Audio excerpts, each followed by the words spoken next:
Welcome to Maple Grove as a football rivalry is renewed here tonight in the Osseo School District. It is the Osseo Orioles making the trip up County Road 81 to take on the Maple Grove Crimson. Hi, I'm Jay Wilcox along with Joe Moline, and a lot of excitement for this one, Joe. Just because of the rivalry, yes, but also because of how well these teams performed in week one. It was Maple Grove destroying Armstrong and Osseo taking care of a decent Centennial team as well, so they're pretty pumped up about their season-long chances as well as tonight. Yeah, the big offensive outburst from Maple Grove makes this one even more exciting, and there's a lot of promise in that Maple Grove football program. We expected to see that a couple years into Lombardi's reign, and I think we're seeing that here now in year two.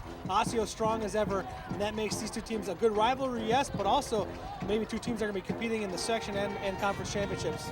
A lot of new faces in the lineup for both of these teams, so you always wonder, how are these new guys going to jump in? And I think in both cases for both teams, they saw a lot of good performances from guys who were maybe kind of bit players last year, saw some time as backups. Yeah, absolutely. Some new players stepped in for Osseo, especially at the quarterback position after DJ Hebert led there for 2 years. And then also you have Tussler coming back, but a lot of new offensive and defensive linemen really stepped up and made the coaching staff proud. Talk about key players to keep an eye on in tonight's game. Again, since both these teams did so well offensively, we're going to talk about some guys who will handle the ball. Bridge Tussler for Osseo is not exactly a secret. He's been a good player in this league. 5 touchdowns a week ago, and I would put him as certainly one of, if not the best offensive players in this conference. Best offensive players in the conference, also one of the better athletes out there. Obviously a great basketball player, but defensively made a big interception at a key point last game when the game was close at the moment. But offensively can do a lot. Carry the football, he can catch the ball as well. And for Maple Grove, we said quite a week last week. 2 100-yard rushers, 2 100-yard receivers last week in their season-opening win. And Jack Wallach's one of those guys who they expect to do some good things running the football tonight. Yeah, their most experienced ball carrier coming back here offensively for Maple Grove, and he's going to be a key player here tonight. Only 11 carries last week. I would expect more this week, and really to keep that dynamic offense from Osseo off the field, he'll have to have a big game here tonight. Certainly going to be battling some wind. We didn't expect to be saying wind chill on week number 2, but a little bit different conditions, obviously, than what these teams faced in week number 1. Cramps, though, shouldn't be a big problem. Cramps were a big problem in week 1. This week it might be balls thrown into the wind from the quarterbacks, so pay attention tonight to which way the wind's blowing and how those coaches and the quarterbacks react in the quarter that they have the wind at their back. All right, bragging rights on the line, and one team will stay undefeated, the other will go to 1-1. It's Osseo, it's Maple Grove, and it's up next on 12 Sports.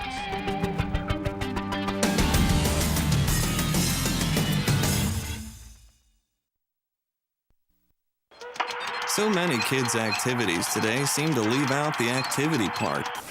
New research tells us that just getting children to walk an extra 35 minutes a day could spare them the pain of thinning bones later in life.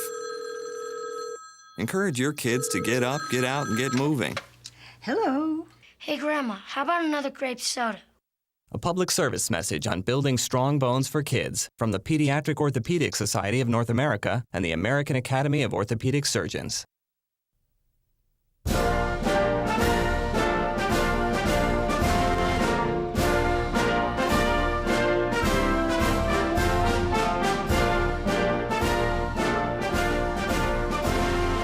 Just a reminder, kids who participate in high school activities tend to go a little farther than those who don't.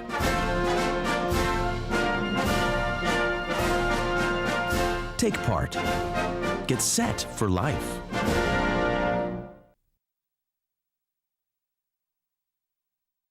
One day these rats were playing in the woods. Well, it's a matches and that's no good. Listen to smoke before you give it a try. Only you. Don't play with matches. Don't play with fire. Cause there's nothing very funny about free nothing very nice on a homeless mind. So if a gorgeous force is what you desire, don't play with matches. Don't play with fire. Only you can prevent wildfires. Fire. An 18-year-old has been charged with a shooting that critically injured another person. Last week, one of the vehicles disappeared from this lot in plain sight. Ultimate goal is to develop an app that gives the visually impaired turn-by-turn directions. Event organizers say many of the fences here were about 20 years old and were in need of replacing. Hits this one well out to left field, and that one's going to be in for a hit. It bounces to the fence, a run scores.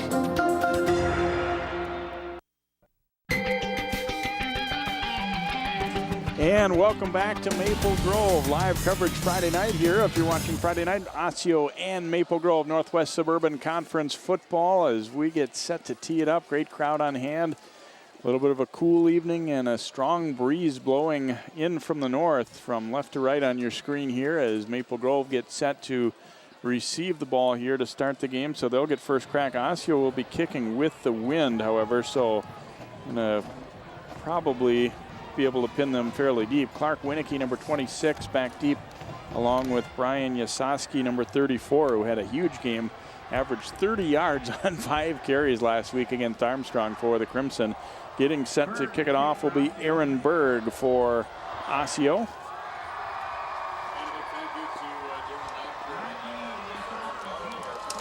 You know, one of those things with you choose, do you get the ball first, but the wind picking when you want the wind is going to be something to think about in this game tonight as well. So Osseo will try and see if they can't pin them deep. Orioles defensively last week, I think, played fairly well. Got away from them a little bit later on, but overall did enough to get the job done. Yasoski will take the kick on the 3-yard line here, cutting out to the left side, has a little bit of a room. And he's out to the 27-yard line where the Crimson will start at first down and 10 on their first possession. And their head coach, Matt Lombardi, now they've been a defensive guru now over working with the offense this year. And boy, just a dynamite beginning for them in all ways against Armstrong. Blake Skaya getting his chance now as the quarterback after Brady Jacobs has graduated. He was dynamite. Their backs were good. Their line blocked very well. Had a good performance by a couple of wideouts as well here. So here we go, first down for the Crimson. Coyne is the fullback. And they turn and go with the toss out. Wallach makes a cut and runs right into an Oriole there as Lamar Wallace meeting him up there. Minimal gain there, maybe a yard or so here for the Crimson to start it out. There you see what Skaya did in the opener. Can't beat that for efficiency. Maple Grove missing one key guy. We'll talk about him a little bit later in the contest, but Jake Winicky not in uniform here tonight. There's a look at Osseo's defensive alignment. Skaya rolling out to the left, throws and juggled and caught. Bryson Woida. Great receiver for the Crimson, and that'll be a first down out to the 40. And he had 10 catches in the opening game of the season, and that was certainly no fluke that he was able to haul this one in. Woida, one of the best athletes in Maple Grove High School, also great basketball player as well, and not a great ball thrown there, but it was on target at least. Woida got some separation from a good route, gets to that first down marker for the first down of the game. And as Joe talked about in the pregame, Bridge Tussler, 34, just too valuable an athlete to use only on offense. He's out there on D. They hand it off to Woida on the sweep. Woida has some room into Osseo territory, and he'll pick up about 15, but a flag down. This one might be coming back, it would appear.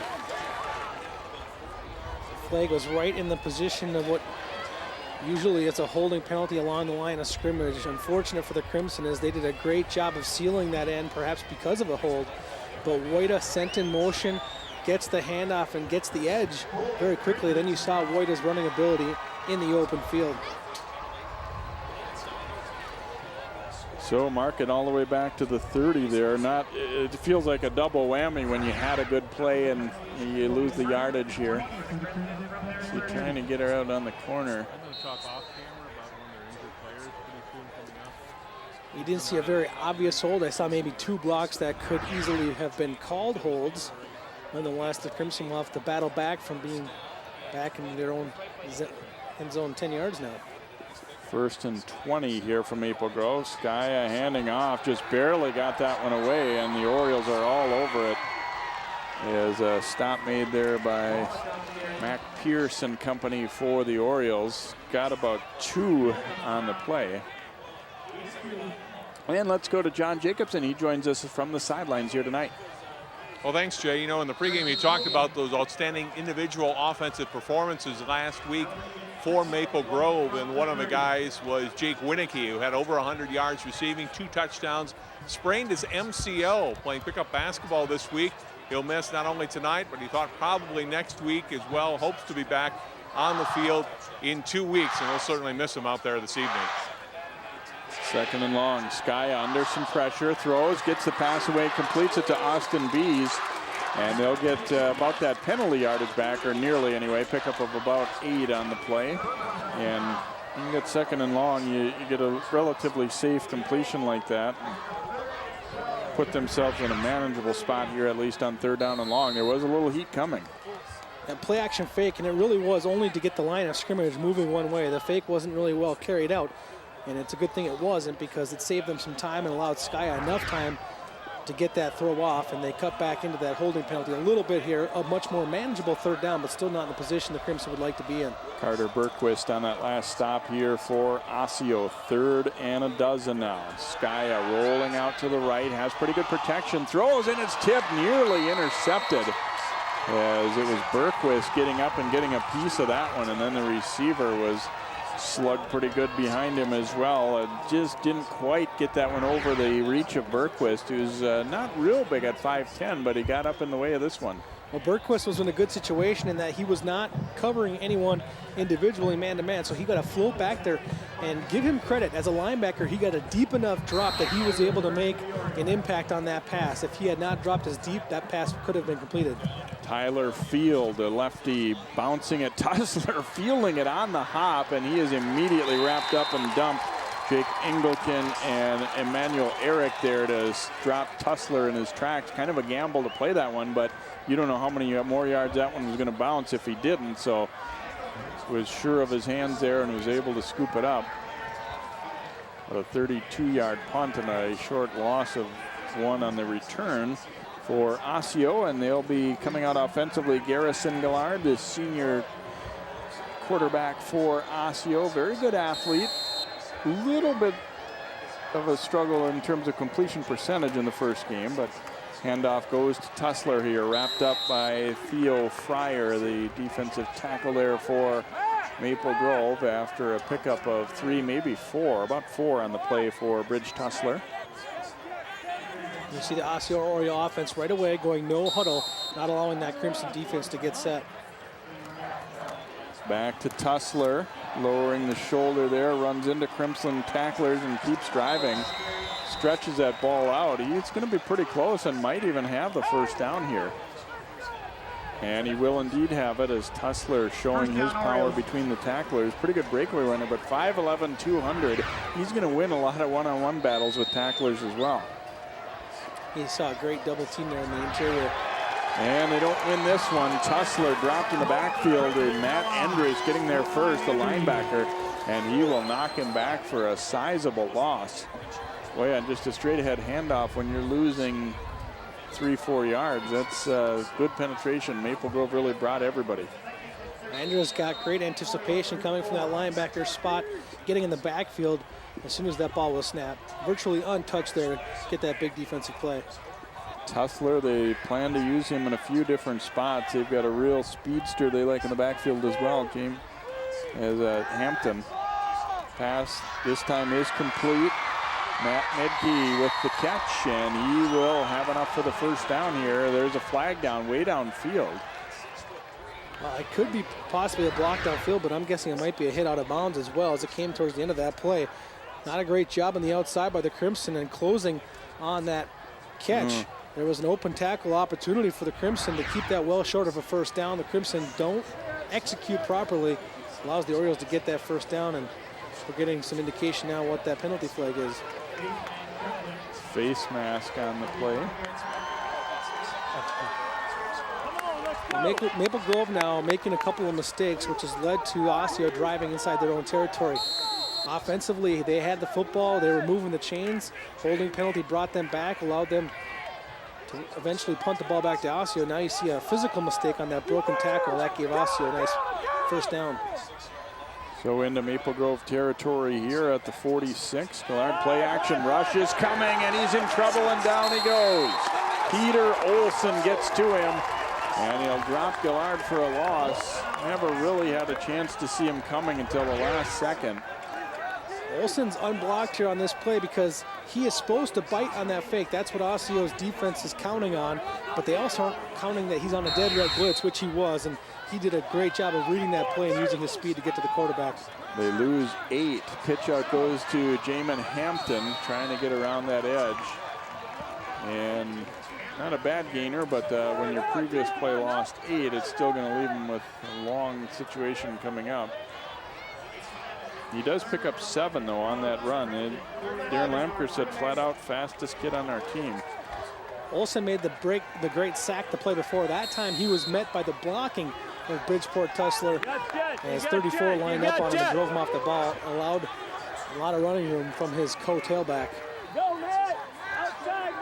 3rd down, 11 now for Osseo. Allard looking to the bench. It's a nice thing when you get up to the line quick. If you want to change, you've still got a little time. Allard firing, and it's intercepted. This one looks like it could go for the touchdown. Wida takes it, and he is gone. Maple Grove on the scoreboard first. Flag at the end of the play, but this touchdown will stand. A couple of guys were mixing it up a little bit, well away from the ball, as Bryson Wida saw that one coming, jumped it, and he goes in for the touchdown. Well, what a read by Wida. Talk about how good of an athlete he is. Athleticism was there with the catch and the speed to get the touchdown, but that also is just understanding what Osseo was trying to do on that play. Great anticipation. Yeah, there's 3 field. 3 flags on the field as all the officials saw the same play, and if I saw it the same that they did, it should just kind of go both ways. Your personal foul on each player from each team. Neither one looked more guilty than the other. And this play should stand, but let's see what happens. Yeah, there were a couple of guys scrapping at the end of that one. Boy, I think this one might be coming back. As you can tell, Coach Lombardi not too happy at all. The ball's already been brought out of the end zone. This does not look good for Maple Grove. We might have spoken too soon about this one being post the end of the play. Well, the hard thing about it is he is calling a dead ball, which should result in the touchdown standing. Touchdown is good. Well, and I also don't understand how it could be on just one player. I mean, the way I saw it was both players. But let's go back to this anticipation from Bryson Wida. Absolutely jumps on that route. A great read as Connor Kittleson was setting up just short of the first down for the Orioles. I mean, Wida, I think, in protecting that first down marker, kind of was sitting with his heels along that first down marker, and then when he read that hook, he jumped on it. Wida will come on to attempt the extra point, and his kick is good. So with 6:38 to play in the first quarter, a defensive touchdown for Maple Grove. Wida goes 55 yards for the touchdown. You know, the impact of Coach Lombardi is probably being felt in many different areas of this Maple Grove Crimson football program, but that one right there is kind of one that sticks out to me, Jay, because how many times have you seen that in a Wayzata football game? Now, I can go back in my experience watching the Crimsons. I see them play excellent football year in and year out, but never to the level where they're able to take a turnover and put points on the board defensively. That's something that Coach Lombardi made a staple at Wayzata. Now you see here for the Crimson in a big game against Osseo. And boy, when you're Kittleson in that spot, you realize, uh-oh, this is trouble. I mean, you can't, and it's hard.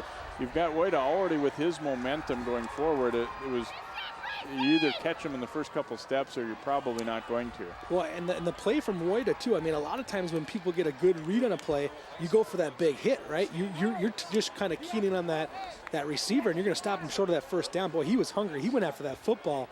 They made that catch and really made no contact with the receiver. Basically went around him rather than having to go through him to get to that football. Here's where Maple Grove gets hurt, though, by the penalty, as they will be kicking off now from the 25, the 15-yarder. You know, 3 flags through, and you have to believe, you know, 9 times out of 10, as Joe said, you're going to get offsetting. But there must have been something that they all saw or felt that one guy initiated or really carried it too far, and so the penalty goes against Maple Grove. Osseo on the return is Troy Cray. Cray into Maple Grove territory at the 34-yard line, so that penalty certainly hurt them. They're also kicking into the wind. Well, just like that, Osseo gets a good return, not anything real out of the ordinary, and look where they're at, the 34-yard line. Sorry about that, Jay. And they get some of that momentum too. And Eric Scripseth was the player who got the penalty for Maple Grove. And I will, without knowing what happened, I will kind of blame him a little bit in that when your team's scoring a touchdown, who cares what the opposition's doing? Go down there and celebrate with your team. There's no need to taunt, no need to even defend yourself. Just get in there and celebrate the 6 points you just put on the board. So Osseo with it at Maple Grove's 34. Handoff going to Hampton. And Hampton will pick up a couple on the play. There is a look at Darren Lamker.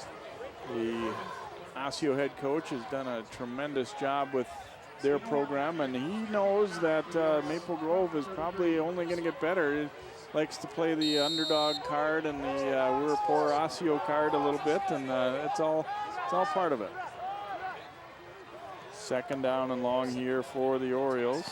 Hampton getting out wide left and dragged down. Nice individual tackle there in the open field. Grant Purdue, number 27, able to drag him down.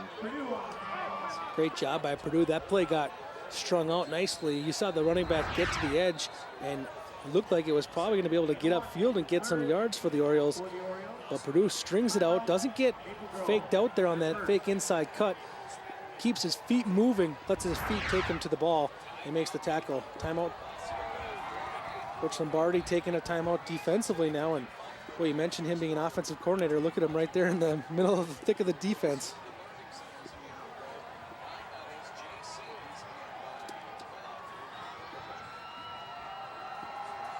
There is Coach Lombardi, is of course the architect of a lot of the Wayzata defenses over the years, and was always, much to our humor, very quick to call timeouts. And maybe he might be 2 plays into the game. If he didn't see something he liked, he might be making the jog out there now. Defensively, it obviously wasn't because of that. It was a poor play by any means. They very good stop there on that tackle by Purdue, leaving them with a 3rd down and 8. Here at 12 Sports, we have the opportunity to cover all kinds of great coaches and a lot of good football coaches, but you know, these two right here rank among my favorite to cover just because of their passion for their respective teams and what they bring to the table for teams and how much these kids learn about the game of football from these two coaches. Really, truly, two great coaches Osseo and Maple Grove should feel very lucky to have. 3rd down, 8 coming up here for the Orioles. They trail at 7-0. Go to Hampton on the ground. And pretty good stop there. Not going to be close to the 1st down. Osseo looking like they want to hurry up and get to the ball and see if they can catch Maple Grove. Osseo will try to probably... That's a good play call by the Orioles. Unfortunately, it doesn't work for Osseo. I think they're going to get the false start here, and they didn't get set. But Osseo last week, a number of times on 4th down, tried to draw the defense off sides, ended up calling a timeout. This time they're going to use that thought in the head of Maple Grove to their advantage, and they're trying to go to quick count, 1st count. Maybe a little bit of an early start on the right side of their line, I guess, but now it'll be 4th down and 8. It looks like they're still in a spot here. I mean, punting isn't going to do anything for you, so certainly still in a spot to go for it, although it changes things a little bit here. I don't think you can just look and hand off and expect to get 8. Hustler's out wide to the left.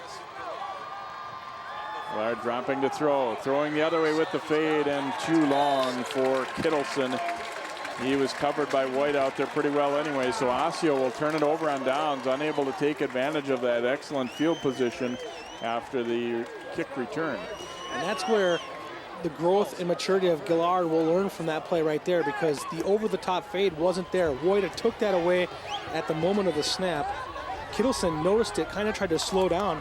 And you know what you see a lot of times in big-time football now, it's that back shoulder throw where you throw underneath a little bit. That would have been the proper throw, throwing it underneath and hoping that Kittleson can break a tackle. 4 receivers out to the left. They throw it out there to White, a little screen, and it is Cray wrapping him up. Solid gainer for Maple Grove. A little different look there. A little bunch formation out to the left. You see White, they're going to try to find different ways to put the ball in his hands now. They've thrown it down the field to him. They've strung it out to him right there, and they've also handed the ball off to him. He tied a school record for receptions last week with 10.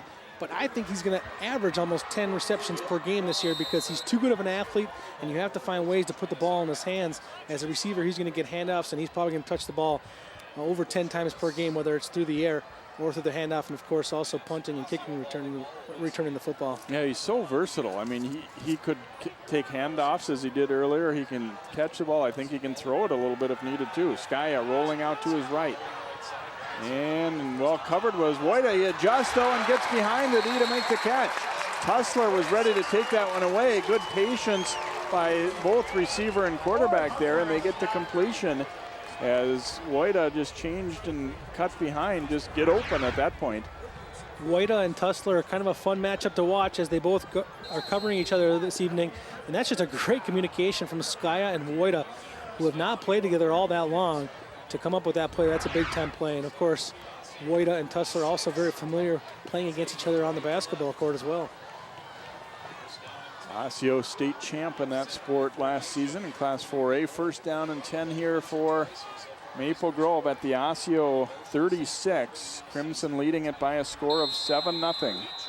And flag will fly here as a false start to Maple Grove. They were kind of all starting at all different times there. Looked like Zach Corbin, guilty party on the left end there. Wide receiver, but was kind of playing in the tight end position with no hand down. He did a little bit of a jerk movement, and then he kind of called himself out by looking over at the official and seeing if the official got that. It was kind of a late flag, but it was the right call. Back to the 41 now, 1st and 15 for the Crimson, who've been solid. Skaya 4 out of 5 throwing the football, 3 of those completions to Wojda.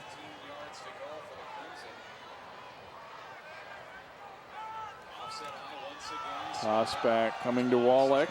Wallach running it, runs into Cray, but a solid gainer to the 35. So they will pick up about 6 on that play.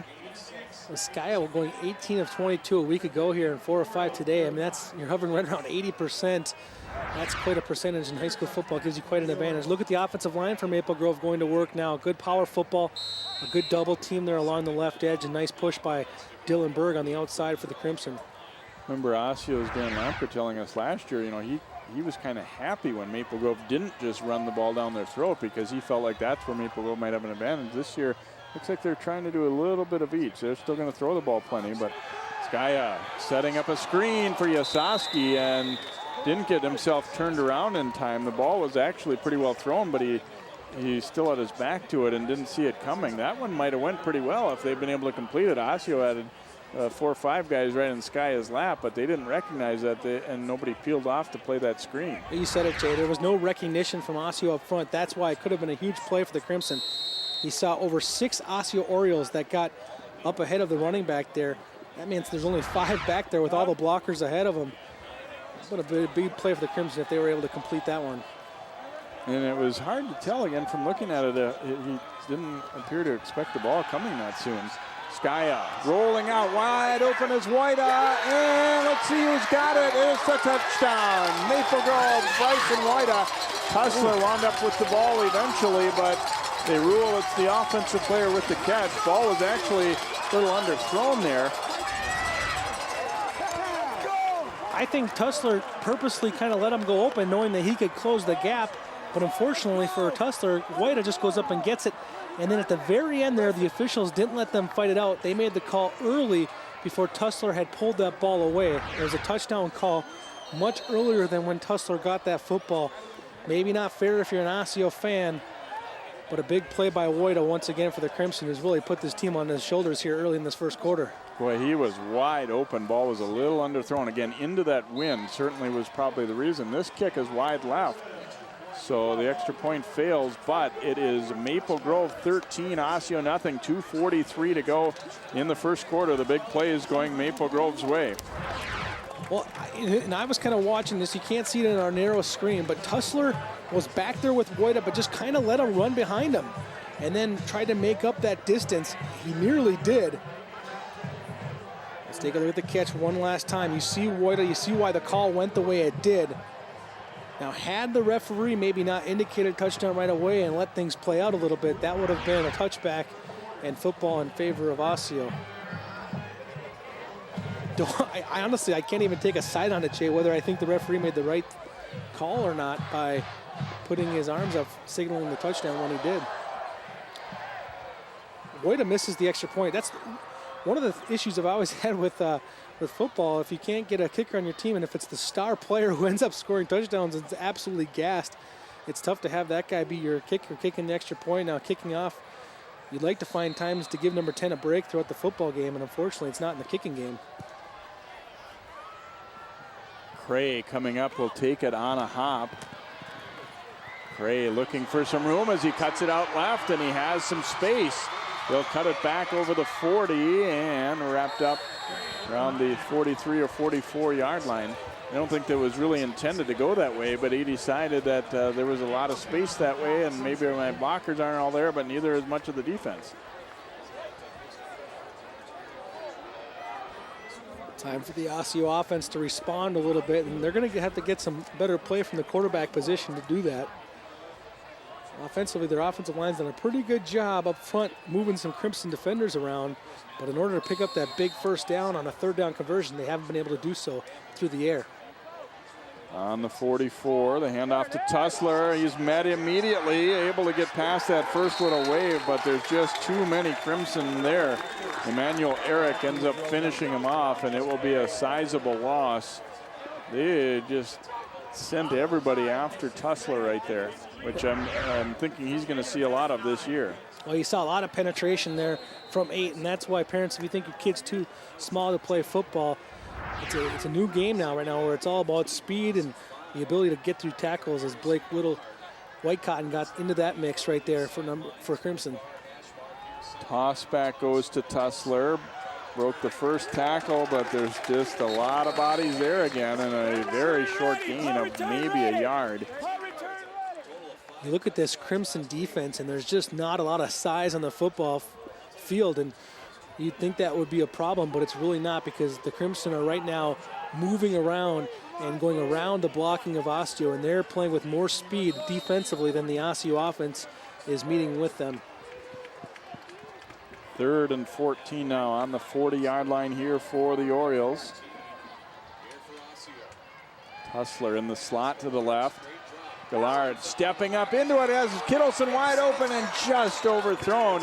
Kittleson might have slowed up a little too much there. And that time you talked about before, Gillard maybe not recognizing. That time I think by him slowing up, this might have cost them a completion.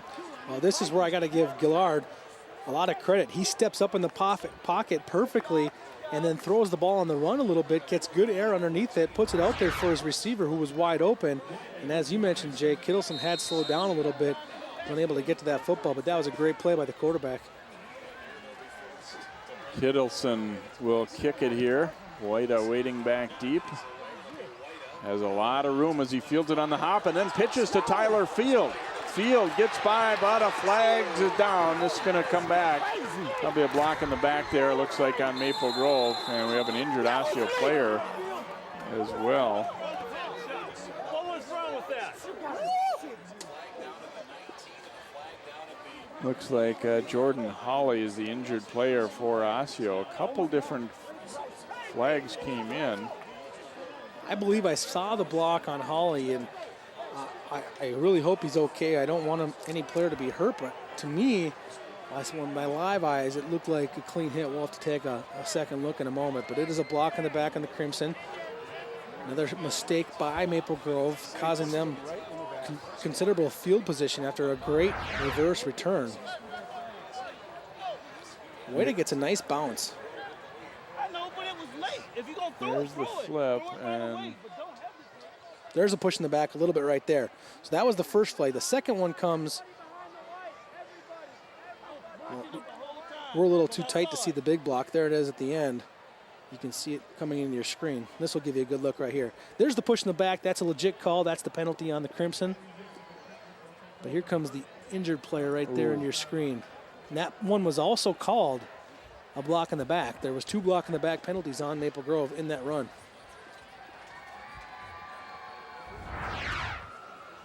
So they will be pushed back to about their 12 or 13 yard line, and there's a look at Hawley being helped to his feet. It was more awkward than anything. The player fell into his legs, it looked like, as on the completion of that block.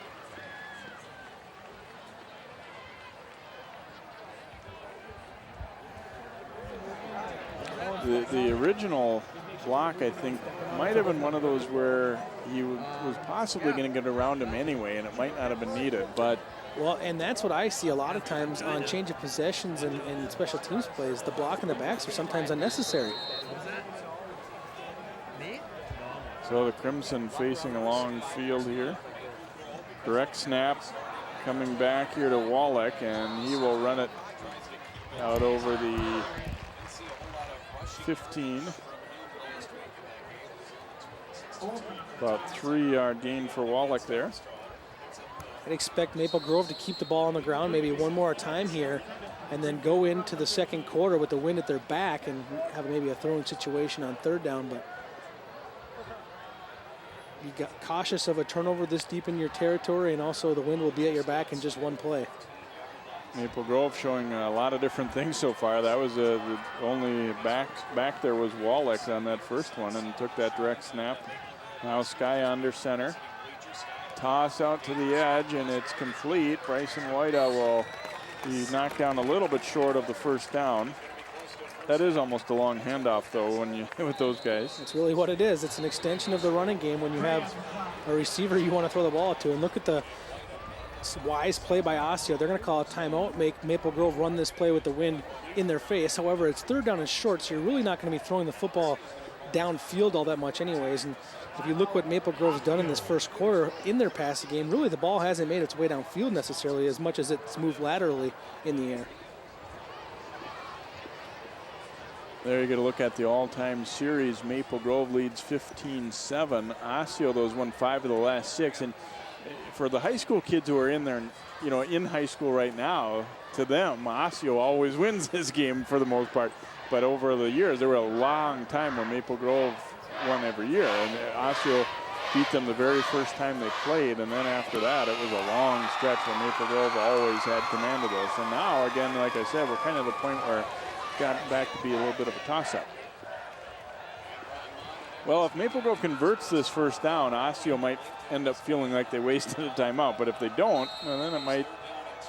Well, actually, this play will use up the end of the quarter anyway. Boyd takes that handoff. Nice tackle there by Carter Berquist. So at least, even if they have to punt, it would be with the wind at their back as we flip ends anyhow here. And it does indeed look like they are going to have to punt. So we will have reached the end of quarter number 1 here on 12 Sports at Maple Grove High School. The Crimson leading the Orioles 13-0. Back with our second quarter in just a moment. 2, 3, 6. This isn't Madison Square Garden. These drills probably won't make anyone a #1 draft pick. But these players are practicing for something important. While they work on their jump shots, they're also learning teamwork, discipline, self-confidence, how to deal with wins and losses. Skills that will make them winners long after they leave the court. Support high school activities in your community, because when kids take part, they get set for life.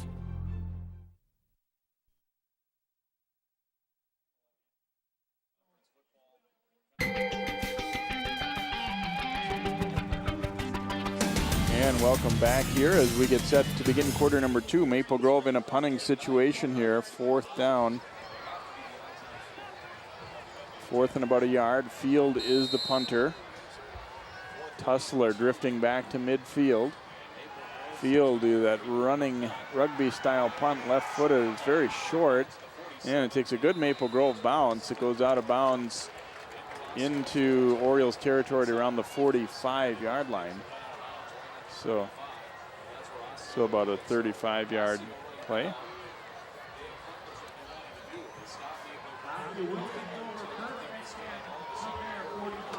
So the Orioles get the football back here. It's not been the kind of start they had in mind, but trying to get things cranked up a little bit. Tussler has been held pretty well in check. Haven't thrown the football with much success either. Their offense, certainly after putting up 37 a week ago, been not the kind of start they had in mind. And just a big credit to the Maple Grove defense. I think they've taken away Osseo's speed to the outside. Flag down before the play can get going here. A false start against Osseo.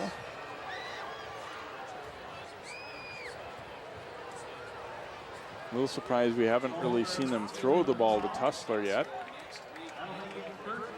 Well, and that's what I would expect to see. Similar to the way that Maple Grove uses Wida is the way that I expect Osseo to use Tussler.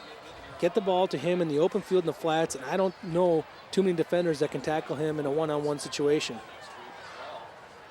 Back to the 40, 1st and 15. Gallard throwing over the middle, and that pass incomplete. Trying to go to the tight end, Harrison Lucas. They had that set up how they wanted, but just not quite able to complete it. That pitch fake to Tussler, I think, drew some defenders. And that's one that's really going to eat at the coaching staff for Osseo, where Lamker drew up a perfect play. They executed it perfectly up front, got the blocking, got the defense to bite, and the pass and catch just wasn't there. Gallard fakes, now takes off up the middle, and he will advance it out over the 45. Picks up about 5 on that play. Good, quick, decisive move there. Good decision to tuck it and go. 3rd down and long now. 3rd and 9.5 or so here for the Orioles. Fakes the pitch. Gallard hit as he throws. It's up for grabs. Wide open is Lucas, and he's got it. The defense able to catch him inside the 10. How wide open was he? About a 47-yard pickup there. They were all coming after Gallard, and he did a great job hanging in. He threw it up for grabs a little bit, but it was so wide open. Lucas waiting for that one to come down. Again, that pitch fake draws a little bit of the defense in, but then the safeties, I think, helped. They bit a little bit on the outside receiver. Grant Purdue had jumped over, thinking that he was going to have to cover one of the wide receivers, and he missed the tight end coming down the middle. Tussler taking the handoff. Burrows forward to just inside the 5, give him about a 4-yard gain. So just like that, Osseo in business here and on the doorstep a little bit as they've got it 2nd and goal. Back to Tussler. Tussler wrapped up and thrown to the turf. Caught immediately by Gunnar Ayers there. Ayers, 5'11", 200-pounder, and able to take him down for a loss of about 2 or 3. Look at that play where Osseo gets the big pass reception. You know, that play was very close to being an interception if the coverage is there, but also a sack as the pressure from the outside had just about got to the quarterback. So just a fraction of a second there in favor of the Orioles, and that's the big play that Osseo needed. And we've got a flag. Osseo, no, going to be against the defense, it looks like. Blake Whitecotton into the neutral zone there, so Maple Grove be a half the distance penalty here. Down inside the 4-yard line now, so 3rd down and goal to go here for Osseo. This is where that undersized defensive front for Maple Grove will be put to the test as Osseo, good, big, experienced offensive line, will try to get the better of that smaller defensive unit for the Crimson. Hampton takes the handoff, keeps the legs driving, and he is in. Cray gets in. I'm sorry, they decided to go with Troy Cray taking that handoff. Did a good job on a couple of kick returns, and this time able to punch it in, and Osseo is on the board for the first time. Cray is the stud linebacker for the Osseo defense. He's one of their tougher players on this football team, and they wanted to use him in that short situation. I think Hampton's much more of a speed back, so they wanted to bring Cray in to bring the power, and that power proved worthy. Berg's extra point is good. And so now with 9:46 to play here in the 2nd quarter, Maple Grove's lead is trimmed to 13-7.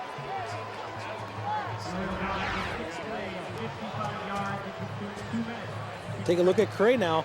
He gets tackled, or gets wrapped up rather, right at about the 2-yard line. But the strength of Cray brings him into the end zone. And on that missed tackle for Maple Grove was Grant Purdue. And that was a tough possession for Purdue because he was the safety, I think, that might have had the blown coverage and also missed that tackle right there. And he actually, I don't want to say chewed out because I don't know what was said between him and Coach Lombardi, but Coach Lombardi, he was the one player Lombardi went and talked to after the defense came off the field there, and they had a pretty lengthy discussion. Lombardi trying to get him fired up for the next defensive possession, but 7 points given up by this Maple Grove defense, but a good offensive response from the Orioles.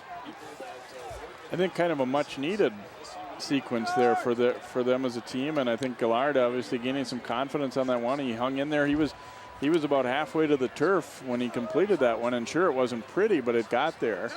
As he was being thrown down, he got enough on it. He was strong enough to get that ball deep downfield to the tight end Lucas. So here is Berg kicking off now into the wind. He's going to keep it low and on the ground. Taken by Yasoski on the 10 and weaving his way out over the 35 to about the 36. So a nice little cut got him about 5 more yards there. And Maple Grove, now their turn to try and respond. They look very good offensively in the early going, and obviously got the defensive touchdown as well here, so they maintain this 13-7 lead. Haven't really run the ball all that much here tonight. It's been mainly through the air that they've done their damage. Well, and Yasoski, who just returned that kick, I mean, he had 3 touchdowns a week ago running the football and hasn't really had his name called much. He's going to jump in the backfield on this possession on the first play at least. Here is the toss. Yasoski takes it, and Berquist wraps him up from behind. He will pick up a yard, maybe 2 on that play on his first attempt there. I have to imagine Maple Grove excited on this possession, not only to respond to Osseo, but to get that wind at their back for the first time. Good job done by Osseo's Berquist by getting to the outside there and forcing that play up the middle, and then he even got off his block from the fullback and recovered to make that tackle. So good play on 2 fronts. They did a pretty decent job of stacking up the big tight end, Jacob Sterling, 6'5", 245. He got driven back a little bit. Skaya in trouble, and he's sacked, and he fumbles it, and it looks like Osseo's got it. They do. It's all about playmakers. Skaya was blasted, and then the recovery made by Troy Williams. Even from up here, you're thinking, does he see him? Does he feel this coming? And, oh, down he goes. Troy Cray was all over the place a week ago in that big victory over Centennial. Look at Cray, 17, come into your screen. And Sky had no clue it was coming, had no way to protect that football. What a big play by the Osseo defense. Cray getting the big touchdown, jumping on the offensive side, now getting the big turnover to put his Orioles in business. 1st and 10 on Maple Grove's 25-yard line now. Gillard fakes the handoff, rolling right, throws complete. Big collision there as he hooks up with Joshua Riley Phillips. And he will be spotted down at about the 16, give him 8 on that play. Riley Phillips has to be excited to take over in a position that was well filled last year by Cal Bloom and Will Johnson. Flag down on the play as Tussler takes the handoff, and we might be getting Riley Phillips whistled for this one as he had a takedown that may or may not have been the infraction here. Matt Enders had come across the line of scrimmage and met him and lost the battle, but got a flag. I believe you're right, Jay. That was probably where the infraction happened, and that was a big one. As we've seen penalties really been drive killers this evening. It's not so much the defenses that have stopped the opposition in this game. There's been a lot of penalties that have really stalled drives.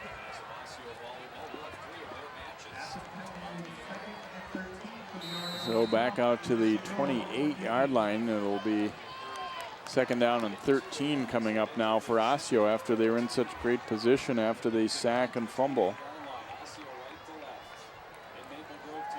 Gillard in some trouble, got away from the first tackler and breaks away from another. Gillard still on his feet and then dragged down from behind. Good second effort by him, but then also by the tackler Emmanuel Eric, because he was the one who missed him initially. Yeah, Eric had great pursuit initially and got off a block. That's why he doesn't get a great crack at him here, because he just had gotten blocked at that impact. See, Andres wasn't able to make the tackle, but Eric gets back into it. And good blocking everywhere else for the Orioles for the quarterback to even have the kind of time that he did to get back upfield. So after all of this, we're back kind of to where we started. 3rd down and 10 now for Gillard and Osseo. About 7.5 minutes to go in the first half. Orioles down 13-7, but now they're going to take a timeout. Get everything squared away here, so they will face a key play coming up here as well, you really want to convert when you get that turnover, get that momentum, and get some points on the board. 3rd down and 10 coming up, and it looked like Tussler on that play was split out wide to the left on the far side of the field, or near side of our field, but with the most running room available to him, and Wada was going to cover him one-on-one. Could be a pretty interesting matchup here on this 3rd down and 10 play. Yeah, we saw that matchup the other way where Wada won it with the touchdown, although Tussler yanked the ball away shortly after, according to the officials, the touchdown had been scored. I assume I have to wait until we're off the air to ask you your opinion on the call, which way it should have went. I haven't heard you speak up quite yet. I was okay with it, to be honest. Once you say he's got it in his hands, then plays over. It doesn't really matter what happens after that. I would rather see close. the referee be sure about his call, make the call, and go with it. Obviously, they don't have the luxury of replay. We do, and we still don't know what the right call is in some regards. Different formation from what Osseo originally showed. 3 receivers out to the left. Tussler behind Gillard in the backfield. And faked it. Now he's in some trouble, and down he goes. White Cotton rides him down. It didn't look like everything was quite in sync for Osseo with that one. He faked the handoff there to Hampton. That was a run play. It didn't work out. It was either a run play or a screen play. And the only reason I'm saying that is a number of offensive linemen had went downfield to block. So in order to do that, it would have had to have been a run play or a screen play, and it just never materialized for Osseo. I really think from the looks of it on that second look that it was supposed to be handed to Hampton, but maybe they just weren't quite in sync timing-wise. 4th down and 13 now for the Orioles. Gillard under pressure, throws and incomplete. Looked like he had that one on the receiver pretty well there, and the Kittleson couldn't haul it in. There was quite a bit of traffic, but it appeared to be a catchable ball. You saw Scrivseth, the defensive tackle from Maple Grove, bearing down on the quarterback right there. And Gillard did a good job, hung in there, and made a pretty good throw on a tough 4th down conversion. Looked like he maybe did his job. It just didn't happen on the reception end of it. Yeah, you see it again. It's one of those where you got your hands on it, but it was still a difficult catch. It was not an easy one over the middle like that. But so Maple Grove holds after they had a turnover. They're able to come up with a good defensive stop. They get the football back here on their 28. Skaya rolling out right, throwing, and this one's intercepted. Turnabout fair play here. And down the sideline we go. Osseo in for the score. Tony Gamache able to pick that one off and get down the sideline. He is in for the touchdown to even it up. By the defensive touchdown. And Skaya, who was so perfect a week ago, you can't blame him for the fumble that he gave up. A previous possession. But this one here, maybe not enough juice on the football, but you really have to give credit to the defensive play. Again, great anticipation, good speed, and then taking it all the way to the house. Great finish. Osseo looking for the extra point and flags down. Maple Grove came across early here, trying to get in a jump on this block. Must be half the distance here. See if Osseo still intends to kick this one through. I would sure think so, because it would give them a 1-point lead.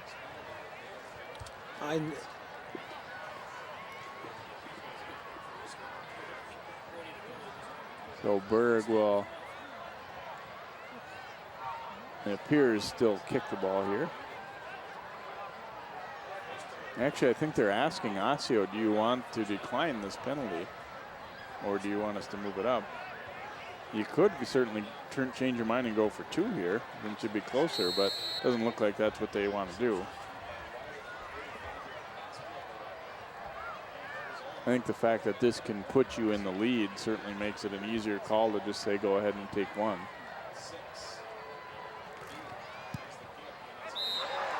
And it is wide to the left. So each kicker missing in this direction.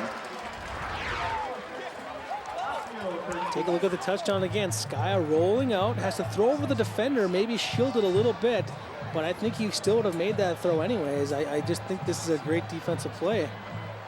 Gamache picking it off at about the 30, and Skya had a decent chance at a tackle, and he just went right over him. So he tried to go for the roll leg block there. Yeah, and Skya, you know, as a quarterback, you want him to try to make that tackle, but you also don't want him to get hurt. So you don't really blame Skya on the tackle necessarily, as you might want to have that throwback and see if you can't put a little bit more juice on it. But then with that said, he kind of had to throw it off his back foot a little bit and get it up over top of the defender. So every little thing counts in that, because of the penetration that they got from the defensive line and that pressure that was being put on Skya, and the fact that his hands were up in the air, took some mustard off that football and maybe happened to really play a big role in that interception. Berg, a high short kick. This one, it's going to stay on the field. Yasowski picks it up and stopped just short of the 35-yard line, or excuse me, 25-yard line. Maple Grove, well, the momentum has certainly changed in this one. Osseo coming back strong here in the second quarter after Maple Grove had the better of things early. They've each had an interception returned now for a touchdown. So now it's kind of Maple Grove's, the onus on them to try and get back to what they had been doing well early. And what Maple Grove has to think about right now is, hey, it's a tie game. You know, we're right back where we started, because right now they probably feel like Osseo has all the momentum in the world, which they kind of do in their corner right now, but we've seen both teams ride the wave. That's Maple Grove football with the wind at their back.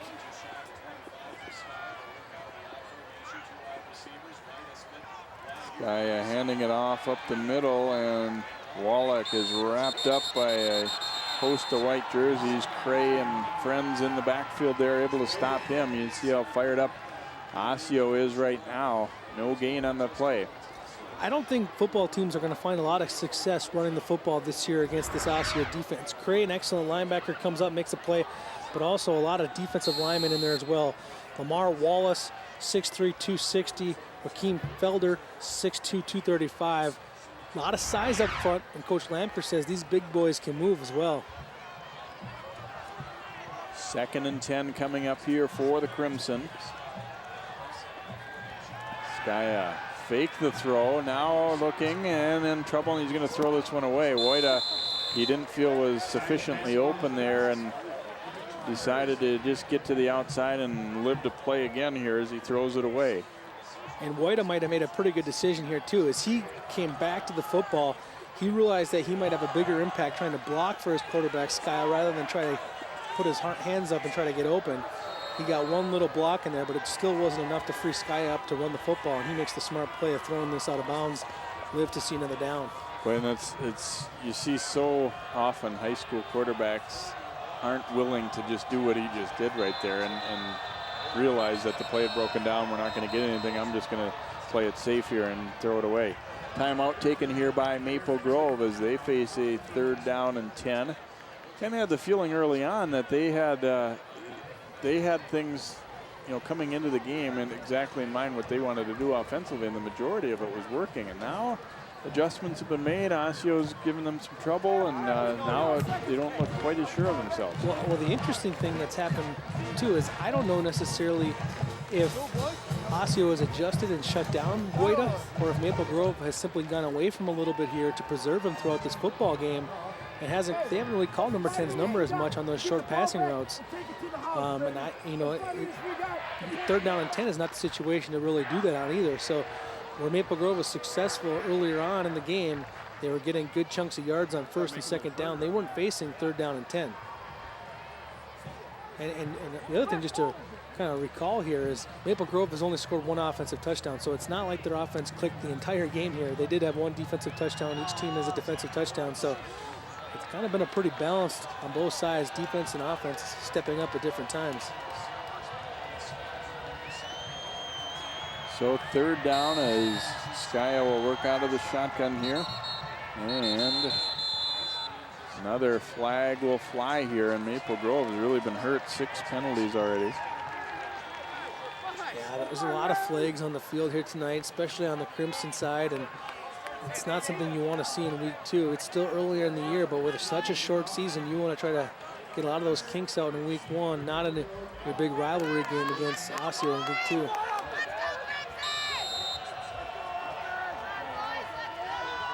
So 3rd down and 15 now. Skya rolling out to the right. Running out of room, throws it up, tipped, and let's see, is he in bounds? Yes, it looks like it'll be a pick. Yes, interception recorded there by Nick Brecht. Or Tussler actually coming away with the final grab. You see Skya, he almost throws this football because he was running out of turf himself. Ball gets deflected up in the air. Tussler comes in and gets another interception. Had one last week against Centennial as well. He was in. Gets both feet in, good in the NFL as well. And again, Osseo really getting great field position, and Maple Grove continues to turn the football over 3 possessions in a row. Millard in trouble, and his pass incomplete. Looking for Lucas, the tight end, feeling out to the right. Right down the sideline here, we were pretty well blocked by the players. It was hard to tell. First of all, is he inbound? And actually, even the number, I couldn't tell. Sorry about that, Bridges. He was shielded from us pretty good there, but a solid grab. And clearly, as Joe said, well inbounds, 2 feet inbounds even. Well, and you saw Woida was the one receiver over there along the sidelines, along with 3 white jerseys and 3 defenders. So there wasn't much of a play to be had there, but worth taking the chance on 3rd down and 10. 2nd and 10 now. Gallard stepping up, runs into his own man, and then lowers the shoulder. He paid a price, but he got some decent yardage there to about the 36. Give him about 5, maybe 6 on that play. A nice job done by Gallard because he gets good positive yards when nothing was there for the Orioles. And with what he does here now, he gives them a good, manageable, medium-sized 3rd down play when you're in 4-down territory. And off goes to Tussler. Tussler wrapped up. Solid job by the Maple Grove D. Nothing there at all. I don't think he even made it back to the line of scrimmage. And 4th down upcoming here now for the Orioles. Tried to go with a little counter, and it did not have Maple Grove fooled. I wonder, because of the way your defense is playing right now, you're making Maple Grove scramble if you don't punt this football and just put it super deep, but not give them the luxury of getting that field position in with a stop. See if they actually will go for it or just try and draw them off here. Hey, roll that post, Bryson, roll the post.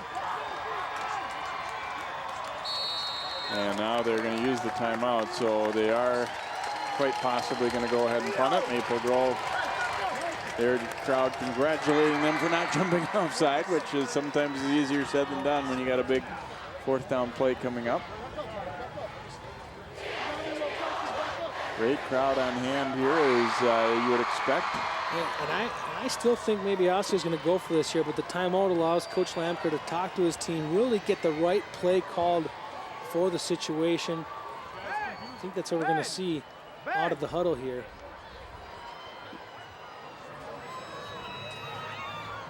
Osseo would love to keep the momentum going, convert here, get a 1st down, put some points on the board before half. The only risk you're running is you give Maple Grove that momentum back, perhaps with a stop, and they really are in deep search of some momentum because they've turned the ball over 3 consecutive possessions offensively. Got about 4.5 yards to go here. You know, if it was a little shorter, you might say, I'm just going to hand it to Tussler and see if he can get it, but we'll see here. Gallard tossing it back, going to throw it. Tussler throwing it deep downfield and just fails to click, going for Kittleson. And the long incompletion will give Maple Grove the football. I saw this one in practice the other day. And Tussler, you could see, was looking to throw all the way. not too bad a coverage considering. I mean, he broke open a little bit, but again, you're thrown into a pretty strong wind as well. There wasn't an enormous area to get that ball in.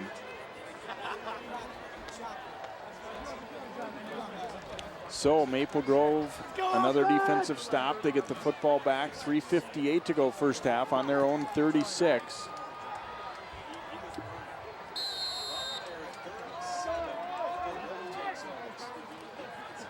Skaya to Yasoski, and a nice hole on the right side. Yasoski into Osseo territory before Cray rides him down.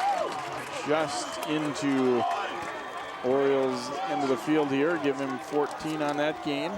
I got to give Cray a lot of credit here. He's making a lot of plays for Osseo. Even though this one's a big game for Maple Grove, he saves this from being an even bigger play. Other credit goes to the tight end Jacob Sterling, who got a block initially and then continued to work downfield looking for more Osseo defenders to pick off. A good job up front as well by that offensive line. Best run of the night for that offensive line unit for Maple Grove.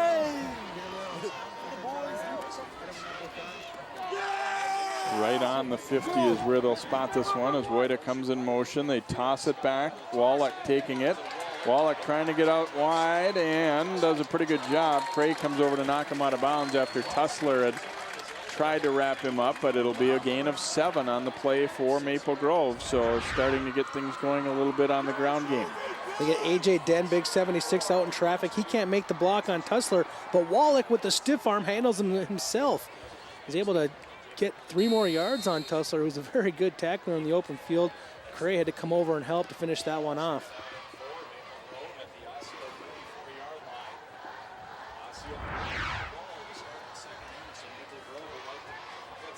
Second down, about 4 here for the Crimson.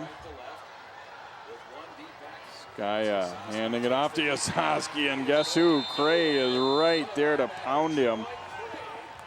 Bergquist was also in there in the vicinity, and Cray coming through and drives him back for a loss of 4. Cray's been absolutely everywhere in the first 2 games this year. That time, a lot of penetration across the board for the Orioles defense, but it's 17 who finds his way to the football. And remember, there was a tackler last year on that Osseo team. It used to be Hammer time all the time. Hammer was making every play. I feel like Cray has kind of filled the shoes quite nicely here this evening, all over the place. Probably bigger shoes too, even. Cray, a 6-footer. Skaya. Cray got a piece of him, but not enough. Now Skaya tucks it and goes. Ooh, and he takes a hard hit. He'll be short of the first down by a couple. Skaya throwing his body into the mix there, and he's not a real big guy. Not real small either, but a 5'11", 170. You see he got away from Cray initially, and then watch the hit at the end here. Pierce McKinley comes in 32. Good hit right there. Along with another Oriole, Grant Sealock, to finish off that tackle. Sky has taken a couple of big hits tonight. He jumped right back to his feet both times. That one where he fumbled, that was a huge one. Pretty big one there. Huge play coming now for Maple Grove.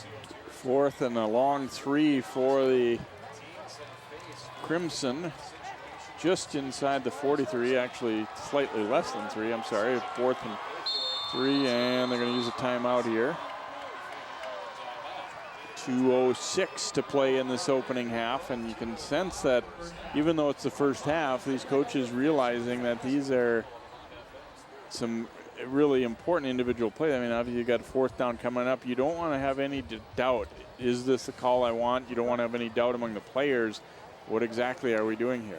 Well, and it looked like that time they maybe were having trouble getting the big tight end, 6'5", 245-pound junior tight end Jacob Sterling, lined up on the right side. There was maybe some question on which side of the field he should have been on. So better to call the timeout, use that last timeout of the half, get this play right. You know, the real advantage Maple Grove has in this situation, not so much the wind at their back with 2 minutes to go, but knowing that if they don't convert, Osseo has the wind in their face. I think that helps give them a little bit more confidence to go for it here on 4th down.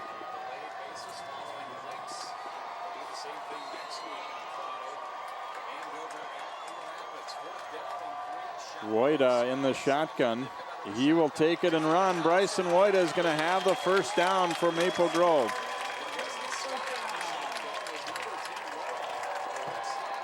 And he will pick up 4 when he needed 3, and it's a first down for the Crimson. Kind of like Maple Grove of yesteryear. Last year, I thought some of the best Crimson plays were when Brady Jacobs would take the ball and run with it. And then later in the year, they even experimented doing that a lot with Woida taking direct snaps. Under 2 minutes to go now in the first half. 1st and 10 on the Osseo 39. Toss goes back to Wallach, gets away from a tackler, and into the secondary goes. Wallach has a chance. One guy to beat, and he's going to go for the touchdown. Wallach breaks it for 39, and Maple Grove's back in front.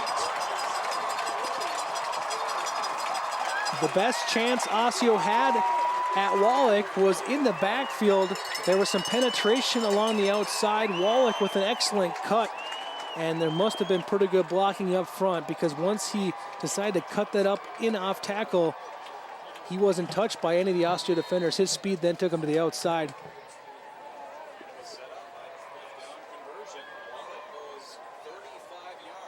So Maple Grove retakes the lead. Woida on to attempt the extra point. And the kick is up, and it is good. So with 1:41 to go in the first half, Maple Grove back in front now, 20-13.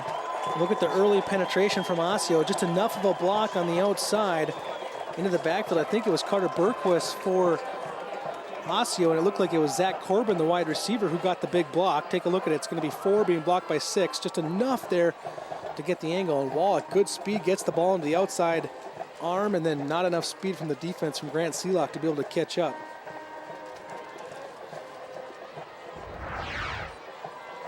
That's a pretty big answer for the Crimson. I mean, I had to think that their offense was getting pretty low in confidence when they had thrown a couple interceptions, fumbled the football. Osseo's defense was really playing some sound football, but they move the ball a little bit, get a couple of good runs, and then they get that big 4th down conversion. So we'll see if Osseo has an opportunity there out of timeouts. They'll have to presumably go a ways here with Woida kicking with the wind at his back, although you got some dangerous return men back there too with Cray and Tussler. And he does get a lot into this one. Cray going all the way back, and it's going to be a touchback. Not able to handle that kick. I kind of expected when the night started, looking at that American flag in the end zone, that we might see a little more of that. Got plenty of leg on it and puts it back. So Osseo, anytime you, not only do you like the fact that they're starting at the 20, but you kept the ball out of some dangerous guys' hands there. And for Osseo in this situation here, they have the best of both worlds because they have Bridge Tussler. They can be aggressive, but still maybe keep the ball on the ground. You can be aggressive by putting the ball in 34's hands and see if you can't get a big play from him. Boy, Maple Grove done a very good job against him tonight, though. They're committing a lot of bodies to get after him. Now here's the handoff to Tussler here, and trying to bounce away as Olson and Fryer were there first, and then got a lot of help as Tussler tried to bounce away from him. Pick up about 3. And to me, what it looks like, I mean, it's not this simple, but it always looks like to me is this Maple Grove defense is using its speed to simply vacate the middle, go around the outside, and then tackle Tussler from the side. Tussler takes the handoff here, picking his way through. Short of the first down, but not by a whole lot. He'll pick up about 4 more. Osseo's offensive line got an absolute dominating double team up front there, moving Theo Fryer off the line of scrimmage. 3rd and 2 here. We got 45 seconds to go and counting. Again, they're out of timeouts, as is the defense.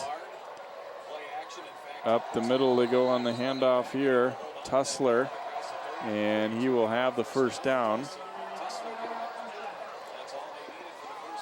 Out to the 32. They'll stop the clock to move the chains, but then we'll wind them again immediately here. So they're really facing an uphill battle time-wise now. Yeah, now that this is probably the play where they maybe open up the playbook a little bit. Millard dropping to throw, throwing deep down the side and incomplete for Connor Kittleson. So 24 seconds to go and a 2nd down and 10 here. I can tell you this next week, I'm going to have Gillard and Kittleson play a lot of catch because they have not looked like they're on the same page on a number of plays here. Kittleson did not see that ball in the air, not looking for it early enough. or Gallard perhaps getting rid of it too early. But either way, not on the same page. Number of plays here so far in this first half. Here's the second down. Hampton takes the handoff here. Wrapped up by Ayers and crew there for Maple Grove, and Hampton will pick up 6. Time winding down, though, under 10 to go. They'll come back to Hampton here and knock down short of the first down, and that looks like it'll do it for the first half of play. So a real entertaining first half. We've had a defensive touchdown for each team. Maple Grove had the momentum early, and Osseo had it for a little while, and then the Crimson get the last touchdown of the half after converting a 4th down, and then Wallach making a long run to put them back in front with under 2 minutes to go in this first half. So a lot of points, a lot of action. Still a lot to be determined here in this one here with this 7-point Crimson lead here at 20-13. So a lot of solid activity on all phases of the game here. Let's go down to Johnny's with Coach Lombardi. All right, thanks, Jay. Coach, how big was that late touchdown from Jack Wallach? I think it was good for us because kind of disappointed, actually, for about 12 minutes how we played. We came out well, and then I thought we did dumb things. On 3rd and 11, we're up on safety. We're just offensively, we forced things in the flat. So I'm happy we're ahead, but I'm not happy with how we played. You've contained Bridge Tussler pretty well in the first half on offense. What's been the key to slowing him down? He's a great player, and he's one of those you got to just pursue. I've been proud of the pursuit of our defense. That's been really, really good. But when you're up by 13 and you have the ball, you got to be able to put people away, and we've allowed them in. So now it's a 48-minute game against Osseo. It's fun. The crowd's loving it. That part you can't beat. As a coach, you get frustrated at the little stuff. But I'm proud of them. They're playing hard, and the kids are having fun. Good luck in the second half. Hey, thanks, John. Our score, Maple Grove 20, Osseo 13. We're at halftime. Live tonight on Channel 12. We'll come back with our halftime report. You're watching Northwest Suburban Conference football on 12 Sports.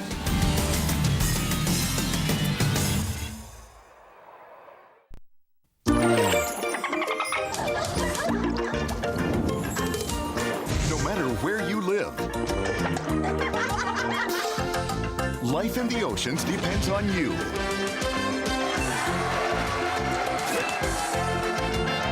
Do your part to keep them clean. Recycle and dispose of trash properly. To learn what you can do, go to keepoceansclean.org. National studies show that students who participate in activities like music, sports, and drama not only have better grades and attendance, but they develop the character to handle adversity, the grace to accept defeat, and the self-confidence to start over.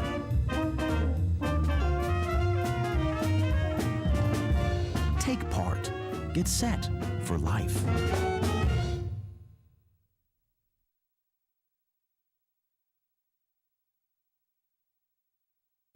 I remember the moment. I'll never forget that moment. That changed my life. At that moment, it hit me. This is why I joined the Guard. We're soldiers, always ready to protect our country. But we've also got communities.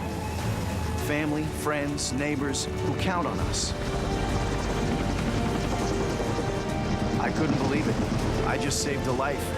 Somebody from my hometown. See what it means to be a citizen soldier at NationalGuard.com.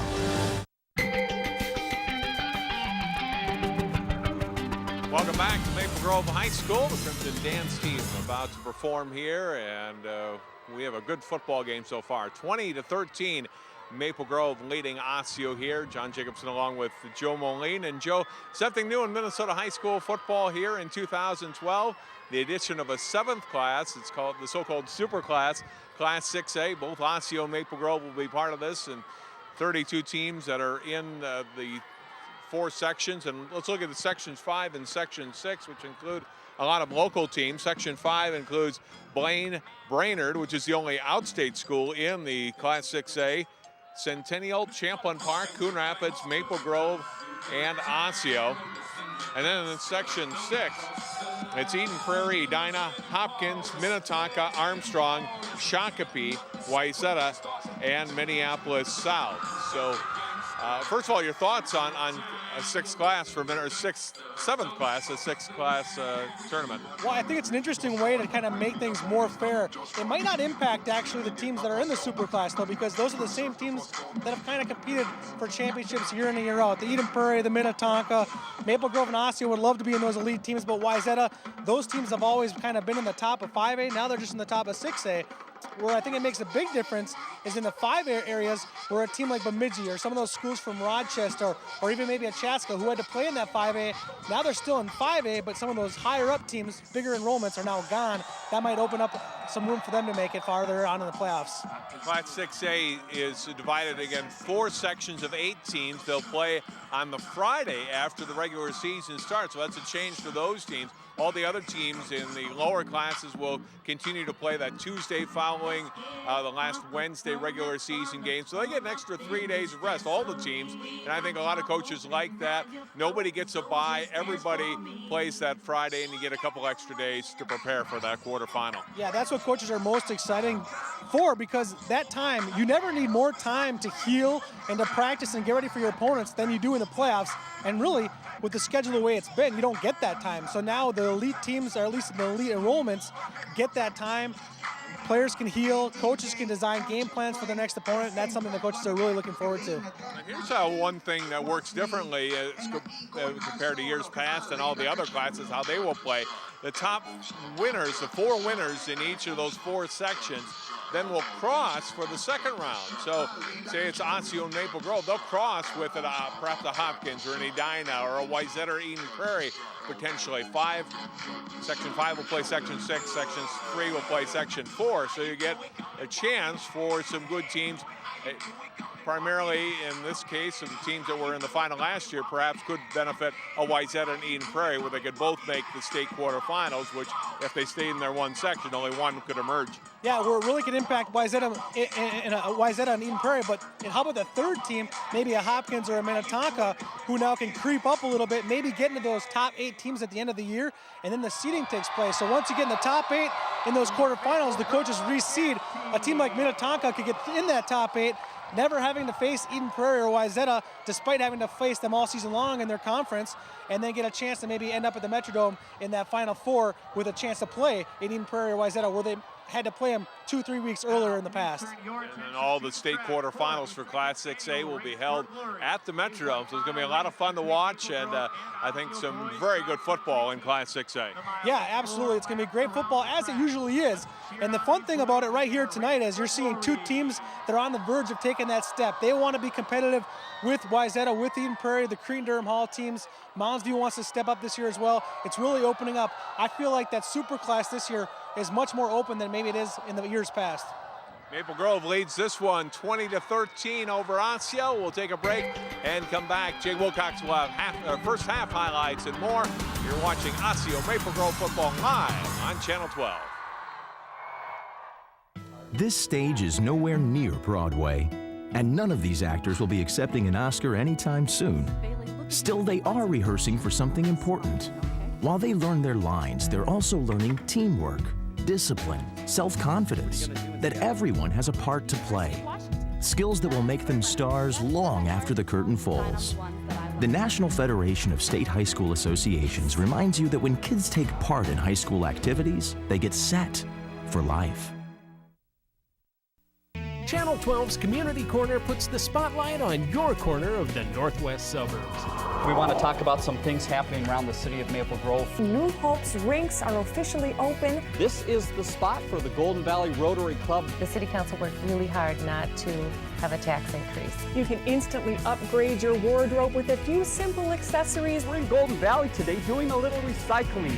Rediscover your corner of the Northwest Suburbs every day on Channel 12's Community Corner.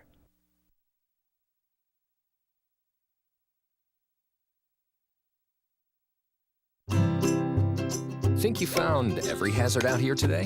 Think again. The spot you missed could be a killer. That spot on your skin could be skin cancer. If you're a man over 50, you're in a group most likely to develop skin cancer, including melanoma, the kind that kills 1 person every hour. That's why your best shot is to check for a spot. It's easy. follow through and check your skin. Go to spotskincancer.org to find out how. A message from the American Academy of Dermatology. The recession took a toll on jobs, but some manufacturers in Brooklyn Park say they can't find enough qualified workers. One of the largest World War I memorials in the country gets a fresh new look in Robbinsdale. The Maple Grove hockey team scored a big win over Benilde St. Margaret's. It's the second time the Crimson... After 34 years in the same route, a Plymouth mail carrier says goodbye. Discover your neighborhood news. And stories you can only see here. Discover 12 News.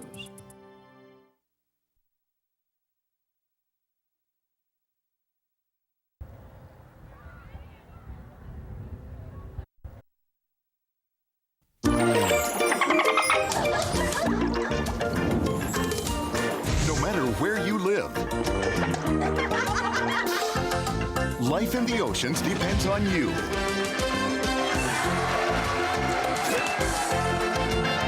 Do your part to keep them clean. Recycle and dispose of trash properly.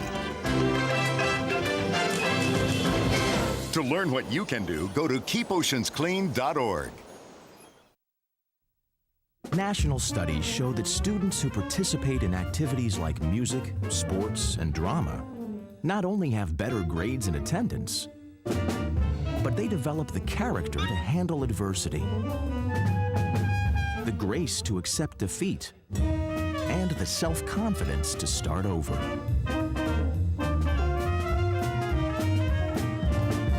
Take part. Get set for life. I remember the moment I'll never forget that moment. that changed my life. At that moment, it hit me. This is why I joined the Guard. We're soldiers, always ready to protect our country. But we've also got communities. Family, friends, neighbors who count on us. I couldn't believe it. I just saved a life. Somebody from my hometown. See what it means to be a citizen soldier at NationalGuard.com. What are you doing, dear? My finances. Every week I divide my allowance. Some to spend, some to charity. But the first thing I do is set aside 10% to save for my future. That's awfully grown up. Did you learn that in school? No, Dad taught me. He said if you want something tomorrow, you have to save today. Dad's saving for retirement. I'm saving for a new bike. Choose to save. To learn how to get started, get your free Power to Choose brochure. He's a smart man, your father. 20-13, Maple Grove leading Osseo at halftime of this one here on a festive night at Maple Grove. We'll take a look at some first half highlights, and there were big plays galore in this one.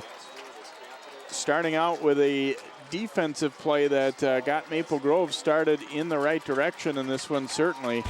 Garrison Glard's pass picked off. Bryson White goes 55 yards on the interception return for the touchdown about midway through the first quarter. We make it a 7-0 lead, and then it is Skya rolling out. He throws it White, a close call here.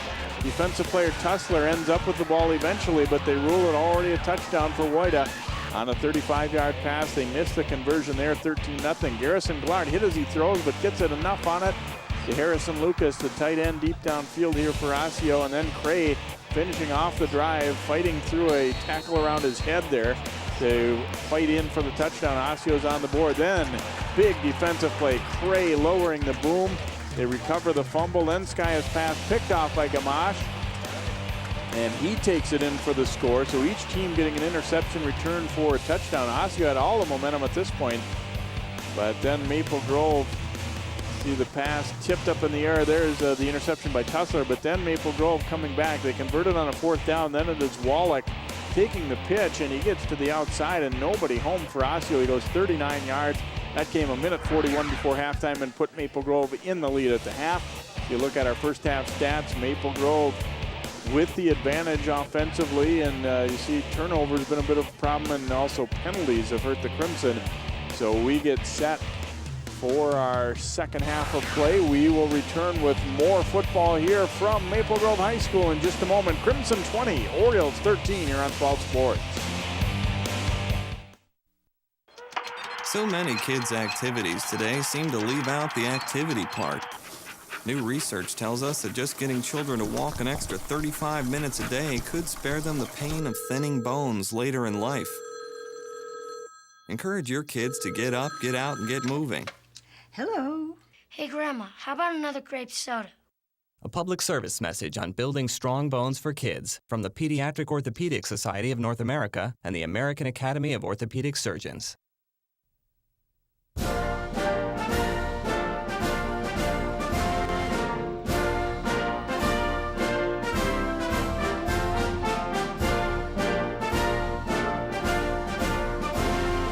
Just a reminder, kids who participate in high school activities tend to go a little farther than those who don't.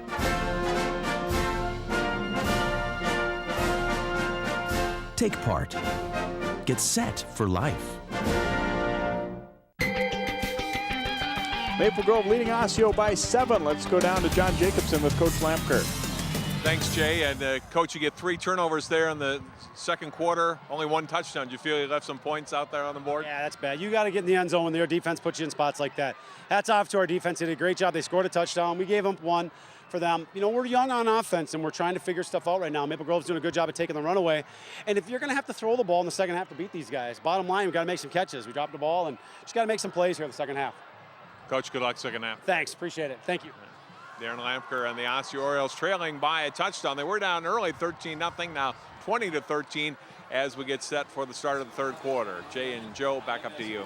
Thanks, John, and also thanks to Coach Lampker and Coach Lombardi for taking the time to visit with us. It always helps things out, and we get a little bit of their insights as well. And you talked about, you know, both those guys.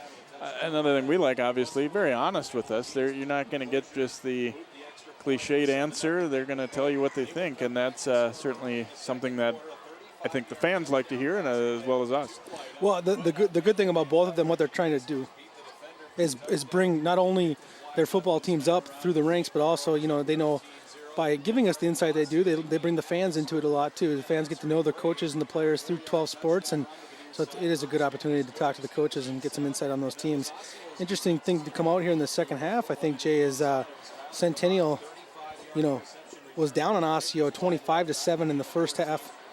After one half last week, Maple Grove was well up over Robbinsdale Armstrong 41-7. And I always look at early on in the season when you get in that tight game, that first time, how does your players react? And it's a whole different ball game. You know, those second halves when you're blowing a team out, it's easy to stay up and be riding the wave of success with your team, but it's hard when you're facing a challenge like Osseo's facing, and as well as Maple Grove only being up a touchdown. In these type football games, you learn a lot about the character of your team.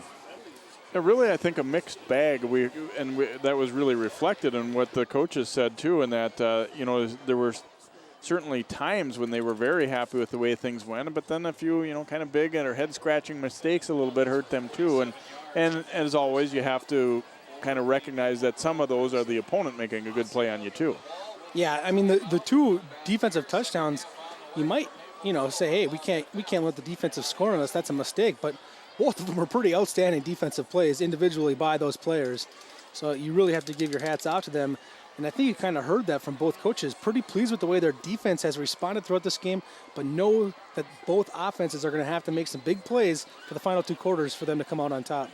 So Osseo will get the football first here to start the second half. Woida, however, will be kicking with the wind at his back. And last time he got a touchback. Cray and Tussler waiting back there. They're trying to play some games back there and get Maple Grove guessing on who's going to be where. It's going to be Cray taking this one on the 4-yard line as he comes right up the gut. Cray has a little room, makes a move. There's a flag down as he's brought down about the 43. More than likely, though, this one will be coming back. Certainly would appear to be a penalty on the return team, Osseo, as the flag flew before there was anybody really up making a tackle or anything. So the odds certainly are that it's against the Orioles. It's always interesting in these type of games when you focus in on Tussler, you think Tussler's going to have a big impact, and he still probably will here tonight. He's had an impact. He's got an interception, made some big plays. We'll take a look at that return once again, but it's been Cray, 17, for Osseo with this return here. Number of nice returns here tonight. Offensive touchdown, a lot of defensive tackles. Yeah, block in the back was called, and I could see it in the middle of that pile. Looked like a pretty good call. So Orioles will be pushed back to their 15-yard line. Field position, I think, has favored Osseo throughout this game due to their good defense, giving the offense the possession in Maple Grove territory. This is the first time they've really been backed up. Tussler takes the handoff. They try and drive it forward. A gain of 2, maybe 3, as they try to just go power. And Tussler unofficially held to 14 yards in the first half. That's pretty good if you're Maple Grove. Wow, we haven't even seen Tussler break free just a bit, you know, in the open field where he can be really dangerous. Maple Grove has really contained him. Second down, flag down. Ooh, Gillard took a pretty good hit there. Not malicious. The play was just being whistled.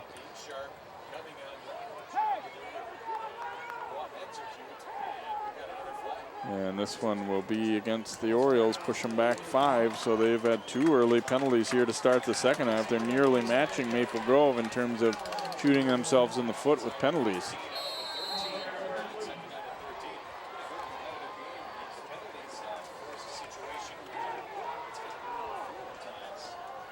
Going with a more power look, very tight formation. Gillard, though, dropping to throw, and he's going to be dumped. Peter Olson catches up to him, drags him down. Gillard nearly got back to the line of scrimmage, but not quite, so it will be a sack. Olson has been doing a good job all night long, getting out along the outside, using his speed. And he's really been in the backfield quite a bit here tonight. Quarterback Gillard did a good job there. After breaking that tackle initially, he kept his eyes downfield looking for receivers, just wasn't able to break free quite enough to get a throw off. 3rd and long coming up here for the Orioles. They will go with the toss back to Tussler. Tussler getting to the outside, and he has some room down the sideline. Tussler cutting back across the middle and dragged down into Maple Grove territory. About a 42-yard gain here for Tussler, just after we'd said he hadn't been able to really pop one. They finally get that edge. Good blocking along the outside. Good block by the receiver downfield. Woida took a nice angle to force him back into the inside. The pursuit coming back. And here's Tussler again. Sorry, Joe Bridge not getting much of a rest as he gets the handoff right back and rips off about 9 more, maybe 10 on that play. It's okay. I think that's what happens when it's a long play and we watch the replay, and then Osseo with the quick gun offense. Osseo wants to keep this momentum rolling. Just when we were thinking that they hadn't really been able to do much, it looked like they were going to be probably forced into a punt situation. They come with the toss on 3rd and long, and Tussler breaks it and then gets another nice gainer right after that.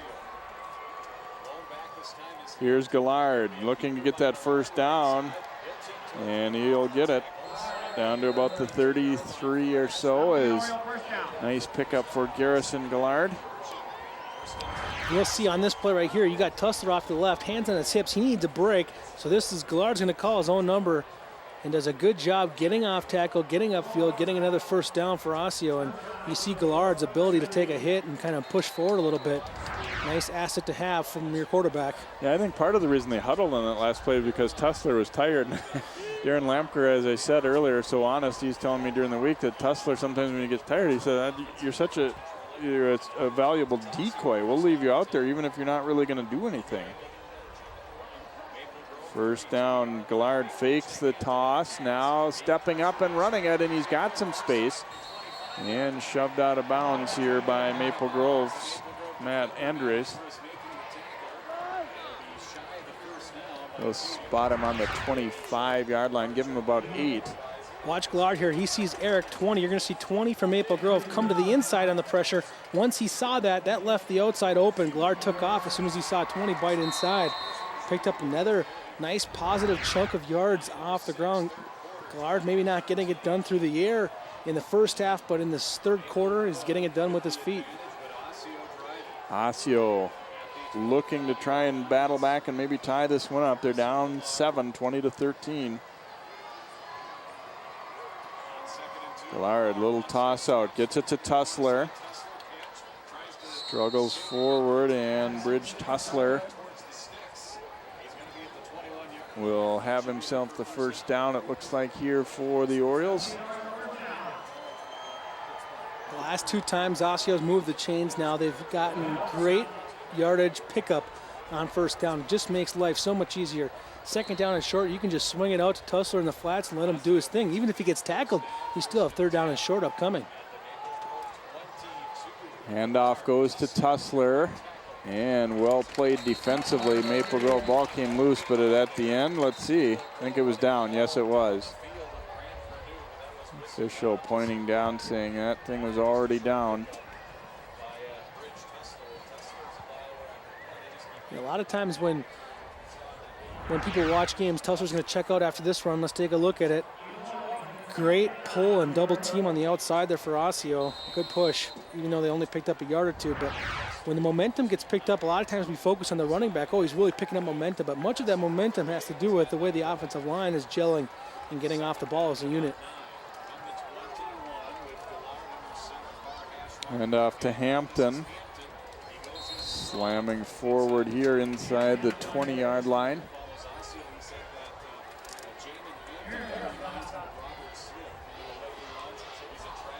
Pickup of about 3 there for Hampton.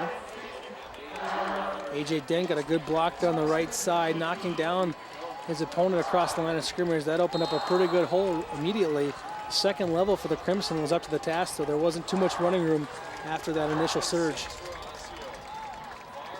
Quick little pitch out here. Hampton getting to the edge and strung out pretty effectively. Let's see where they'll mark him. About the 16, maybe 17-yard line. Couple yard pickup there, and fourth down coming for the Orioles here. They will certainly go for it, of course, here. 4th and 4. Down by a touchdown at 20-13.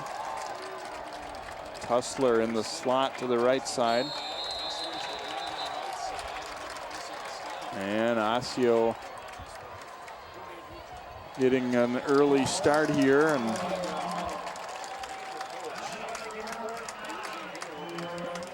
that's the interesting scenario right there, because it was a linebacker who kind of made his movement towards the line of scrimmage, forcing Osseo to false start.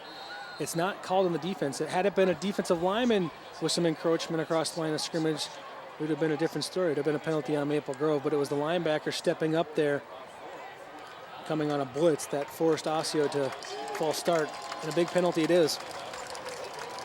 4th and 9 now for Osseo.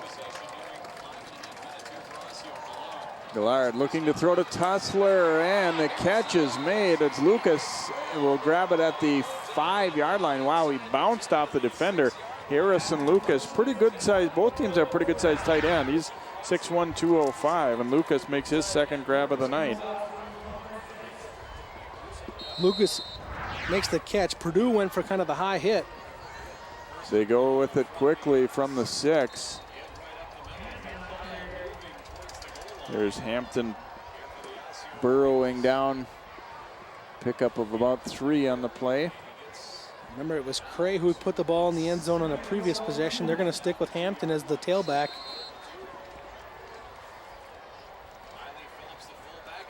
Right up the middle, and Hampton gets in for the touchdown, and Osseo's to within a point. Nice drive. It looked like you go back a ways and it was 3rd and long, and they got that long run by Tussler, and then they were kind of on their way, and they go in for the touchdown. Excellent drive from the Orioles. You remember too, after that kick return, how far back they got put in their own end zone nearly. What a nice drive for the Orioles. See if they can tie it up with the extra point. Berg on for the kick, and it is up. It looks good, and it is. 6:07 to play here in quarter number 3, and we are evened up at 20 apiece. Well, the distance that the Orioles traveled, the time that they took up, and it finishing with 7 points, it all has to feel great for Osseo, but the way in which they did it is behind this offensive line, finally coming together. Best time so far on a unit. You see Dean, 76, getting a monstrous block out there. Good pull from the left guard as well, coming around for Osseo. Tyler Sims getting a big block as well for the Orioles. Nice surge from the offensive line in the interior. That's how you finish off a drive. I think also, on top of that, sorry about that, Jay, is just finishing one last thought. I think it was key, too, that some of it came on the shoulders of Hampton. I don't think they used him as much as they wanted to in that first half. I don't think he was running the football the way they liked earlier in the year. They had to use Cray on an earlier end zone situation. Tussler needed a break, and I'll tell you what, Hampton did a good job stepping up and finishing off that drive. Berg will kick it away here for the Orioles as they have kind of wrested the momentum back from Maple Grove with that strong drive.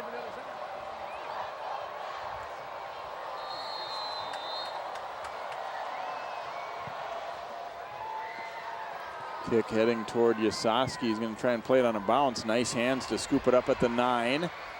And met and spun down hard there.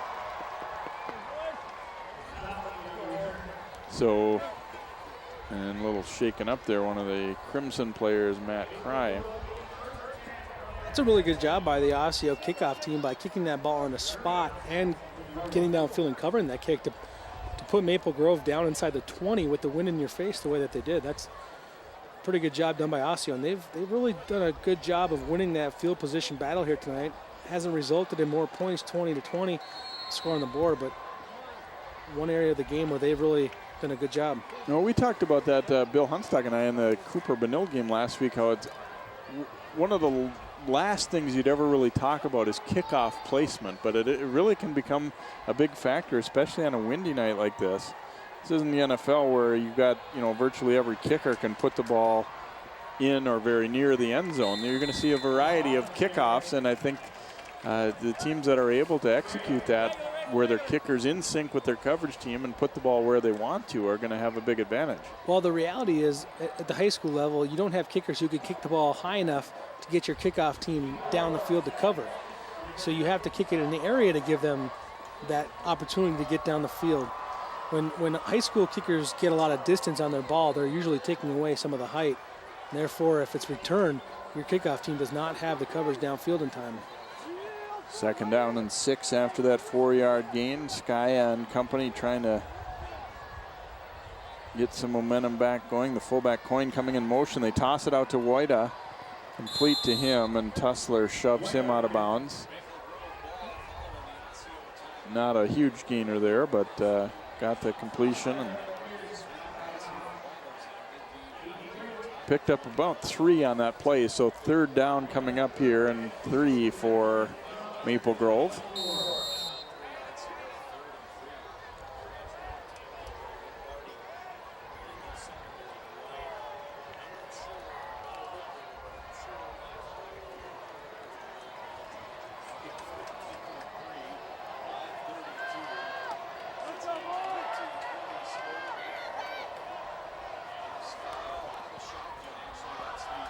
Back to Wallach, and he is tripped up and cut down.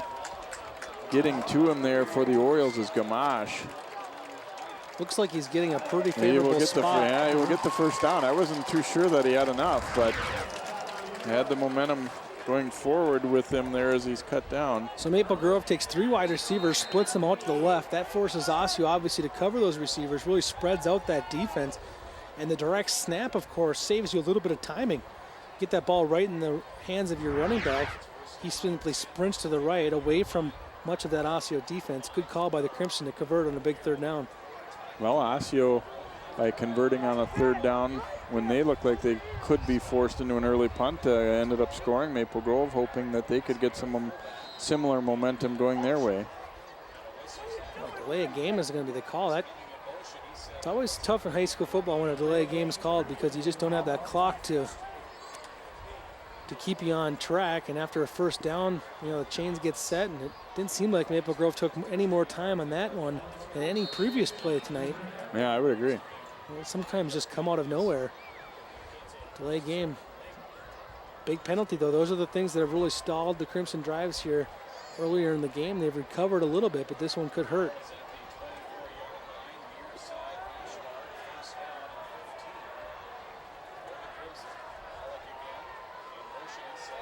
Skaya tosses it back to Wallach. Yeah, and he is hit and knocked backward. Wallace and company up there early. Cameron Kelly helping out as well for the Orioles. That one didn't have much chance. Wallace got the backside penetration, and on the front side was, as you said, Cameron Kelly. He completely crashed his block, kept that thing to the inside, and then worked his way back into the football. So he had some backside pursuit with some good front side fighting through the blocks, and that results in really no gain for the Crimson and even a loss.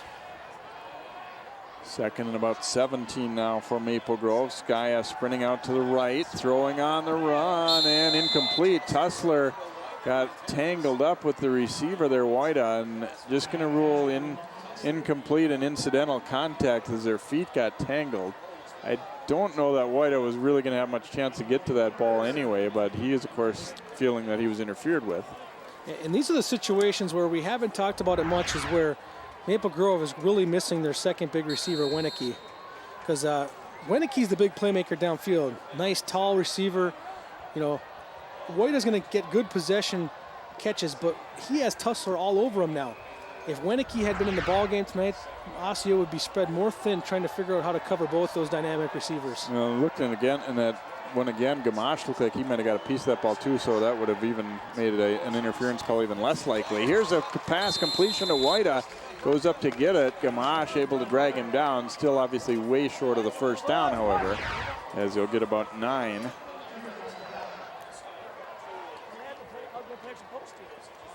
Sky looks really good, rolling to his right and throwing the football downfield. Unfortunately, when you're in a 3rd down and 17, it's just not, there's not enough plays in the playbook, and Osseo defensively can really guard against that first down marker. Field on to punt. And just gets it away, and it's a beauty. Tussler calls for and makes a fair catch at the 30-yard line. So a 40-yard kick and no return with the wind at his back. Interesting, and you see that Field does that little kind of rugby couple steps and boots it away, and that time they got pretty good pressure on him.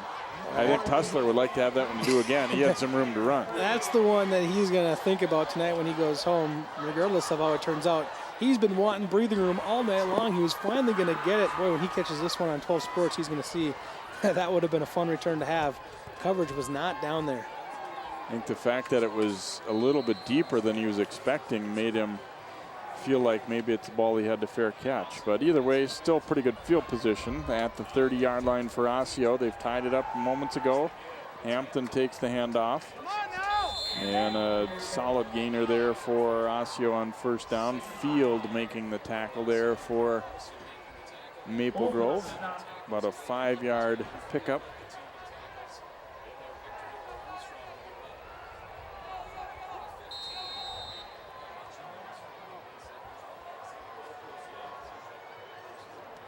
Gallard going with the toss. Hampton trying to get wide. Makes a nice cut, but then a nice tackle. Able to drag him down really with one arm, it looked like, was Ben Dahl-McGlone there, the corner. You see a little penetration in the backfield here too, and I thought maybe even a block in the back. You'll see it on the far right of your screen. Tussler comes in and gets a little chunk of the backside of Purdue. It goes uncalled. It could have been a big call though had the referee made the call. Hampton takes the handoff. He's going to be short of the first down. Well defended again by Maple Grove. As Field able to come up and get a strong piece of him. Coach Lombardi referred to Field as perhaps our best overall player when talking with him in the pregame. Well, he's really got a lot of varsity playing experience. He's been playing a lot of football for Maple Grove, and these are those 4th down in short situations. And it's Gallard going to punt it. And bounces back toward the line. Tussler downing it there. You get about a 22-yard punt. And the biggest thing there is they didn't really get the roll they would have liked. They, all things considered, you know, got away a decent punt, but just didn't get the bounce their way. So Maple Grove gets the ball back at the 40-yard line here. 2:01 to play 3rd quarter, and evened up at 20 apiece. I was about to say before that play had started, these are those 4th down situations that Coach Lamker likes to be creative with. He does not like simply just lining up and punting the football. He wants to give defenses tonight and down the line, all the teams watching their game tape, things to think about, because you'll see similarly, they'll line up just like that in a future play, and they will run the football rather than punt it.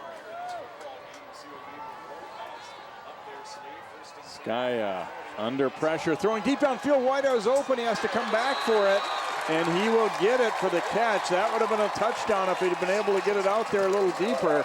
But as it is, it's a nice gainer for the Crimson. About 24 on the pickup.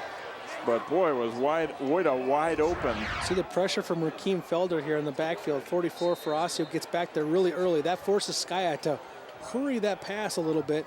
Doesn't get up as much on it as he would have liked, but again, Whiteout, excellent athlete, finds his way back to that football, secures the catch. On the 36 now of Osseo, Maple Grove trying to put a drive together here. Handoff to Wallach. Oh, and he is dragged down by Cray with one arm. And Lombardi wants a horse collar, and I'm not so sure he's not wrong.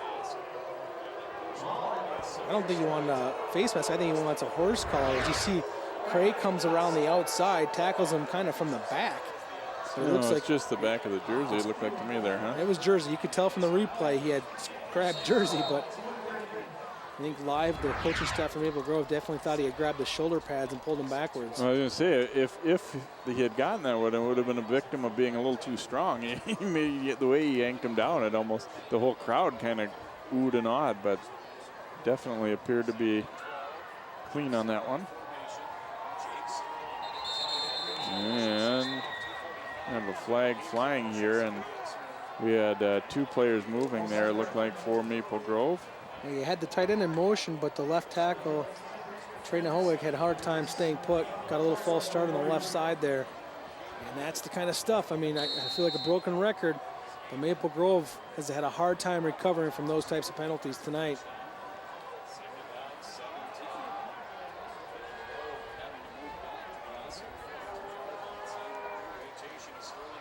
Skaya, deep drop, he's in trouble, and down he goes for a huge loss. Gamache getting back. Skaya that time giving up a lot of yardage. 14-yard loss. Now, moving to your left is supposed to be able to give the quarterback a little bit more time to throw the football and maybe set up easier protection with a little bit of wall protection. That wall was simply busted through by the Oriole defense. Great pursuit. Skaya wanted to throw it away and didn't even have the time to do that. Time winding down. We'll see if they get this one off, and they do. They want to set up a screen. Skaya completing it to Wallach. Cannot break free, though. A good, strong grasp on him there by Mac Pierce there on the tackle. And they'll get 7 out of it. We've reached the end of quarter number 3, and it's a great one here at Maple Grove. Our score, Osseo 20, Maple Grove 20, the 4th quarter coming up on 12 Sports. One day these rats were playing in the woods. Well, it's some matches and that's no good. Listen to smoke before you give it a try. Only you. Don't play with matches. Don't play with fire. Cause there's nothing very funny about rigged out fight. Nothing very nice. So if a gorgeous force is what you desire, don't play with matches, don't play with fire. Yeah. Only you can prevent wildfires. Fire! An 18-year-old has been charged with a shooting that critically injured another person. Last week, one of the vehicles disappeared from this lot in plain sight. Ultimate goal is to develop an app that gives the visually impaired turn-by-turn directions. Event organizers say many of the fences here were about 20 years old and were in need of replacing. Hits this one well out to left field, and that one's going to be in for a hit. It bounces to the fence, a run scores.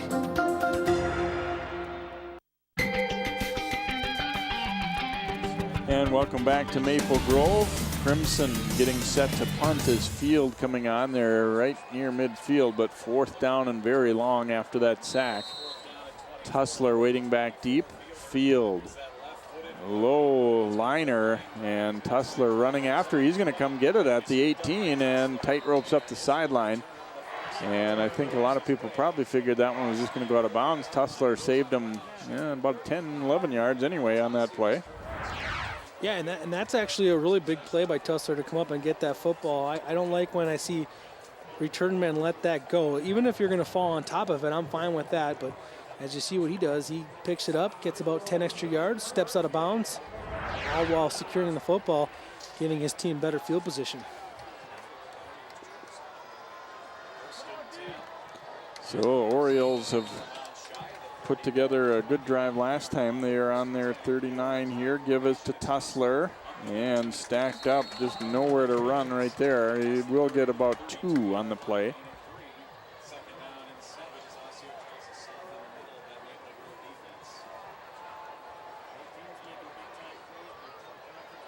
Osseo wants to dial up another drive like the one that tied this football game up. Eat a lot of clock, keep control of that football, and stay out of third down and long situations. Gillard will keep it here and has some room. Gillard will have the first down. Spun out of bounds there by Jake Engelken for Maple Grove, but not until Gillard picks up about 10 and a first down. And they found a nice weapon in Gillard here this evening. Been able to really buy some time with some pitch fakes. That one's just a straight handoff fake. Gets along the outside, good runner, and tends to fall forward. Pitch out to Tussler. Tussler following a wall of blockers there, and he'll get a decent gainer out about 6 or 7 on that play.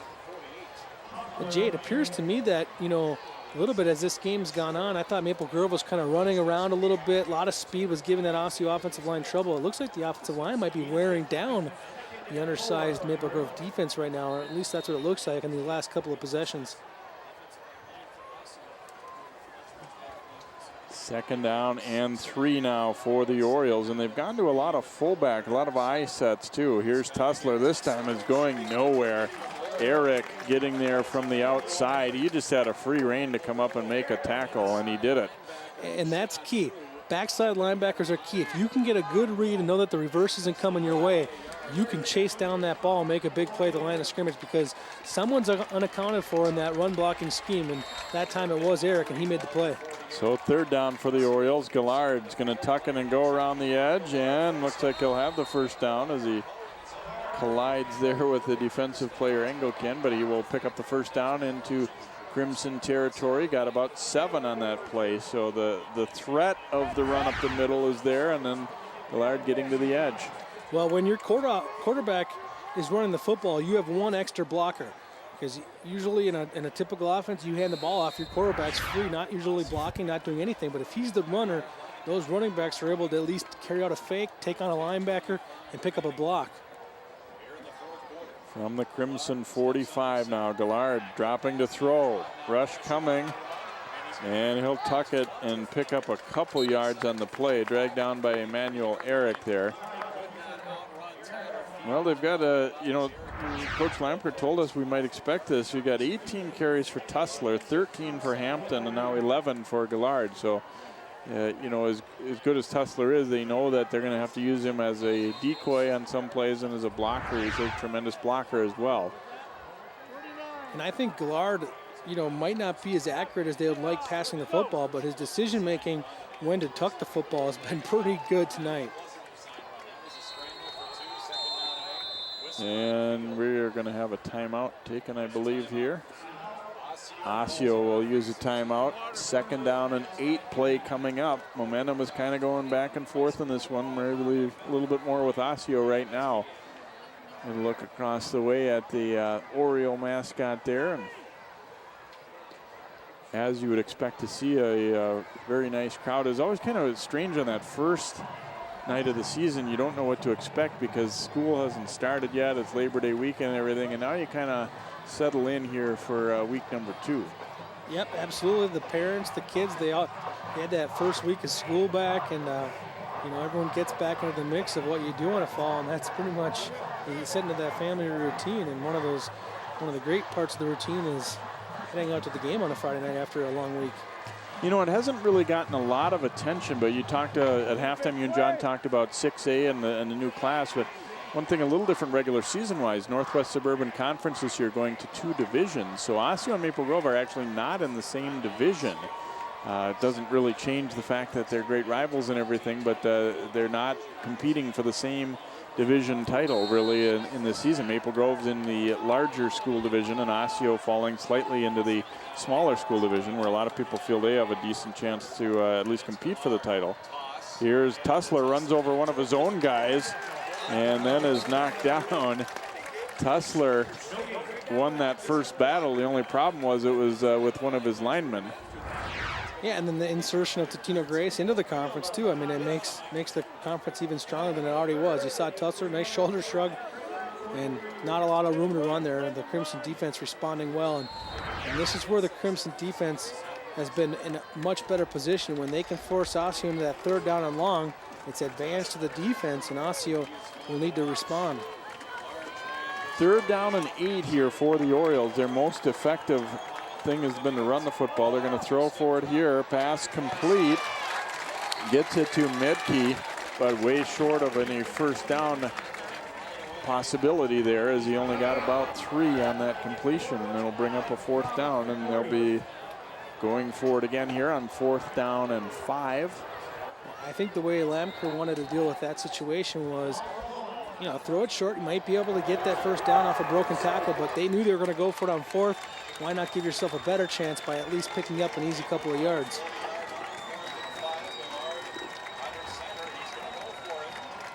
Gallard takes the snap, fakes it to Tussler. Now thrown over the middle, and it's intercepted. Picked off by Eric. Eric knocked down by Tussler.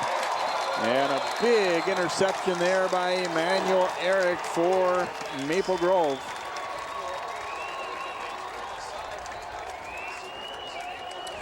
This play was pretty well covered. I think Gallard knew where he wanted to go with the football right away. And I don't know, there was a lot of Crimson players right in that area, and Gallard was going to try to throw it right through him no matter what. I think he just kind of zoned in on what he did. The tight end was open earlier in the first half. I think maybe that's why that play was called. Maple Grove obviously responded well because the tight end was not open on that play. No, I don't think even if Eric hadn't caught it, another guy might have had it.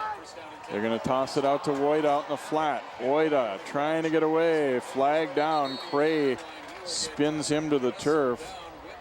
And we'll see what this... More than likely going to be an offensive penalty, I would guess. That flag came in very early in the sequence.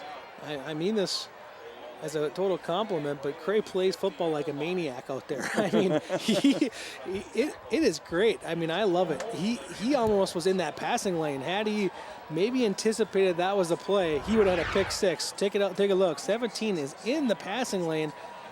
The ball goes almost right over his head. And then look at the reaction. Woida, who's very shaky and shifty, cannot get away from him. And Craig just out-muscles him and takes him down.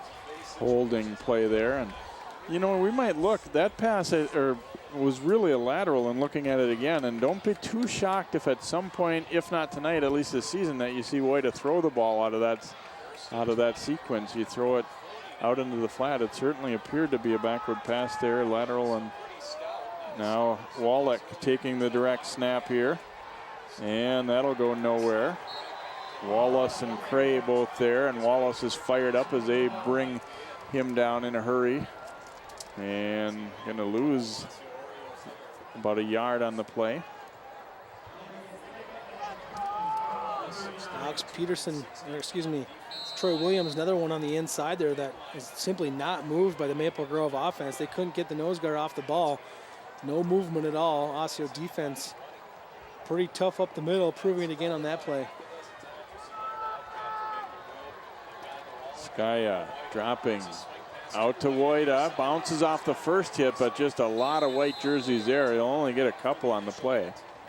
Well, we may see the play that you just referred to as we see an Osseo player down and injured, where Woida's going to throw the football. But I also think what should be coming too is a pump fake off this play right here. A little pump fake to Woida, and then find a receiver streaking down the middle or the other side. That would be a good play to call right now too. You see the injury at the very end getting rolled up on from the backside. It was Quentin Perkins. Let's hope Perkins is okay, but it's never good when you see someone roll up the back of someone's knee.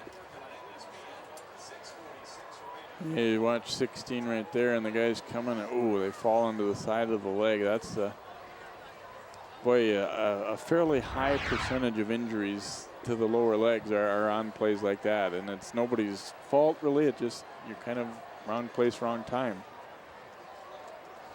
Looks like, well, I was going to say he's going to be able to get out. He got up looking good, but then not able to put any weight on that left leg. Might have been a hyperextended knee type situation, but. From my own experience too, I know that when you get rolled up on, it's the knee that you get scared about, but sometimes your knees react pretty well, and it's your ankle that's stuck into the ground there, and that breaks, and it's a high ankle sprain. That is another really common football injury, those high ankle sprains, which, you know, ankle sprain is much better than a torn ACL or MCL, but those high ankle sprains take quite a while to recover from as well.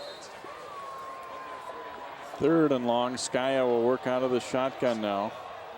Couple receivers each way. Skya throwing under pressure, and it's picked off.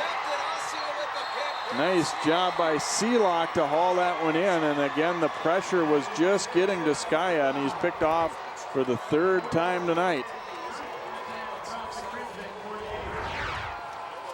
You see Skya, he's just not getting enough protection because he's throwing the ball a little bit earlier, and really it's not a terrible throw, it's just slightly overthrown.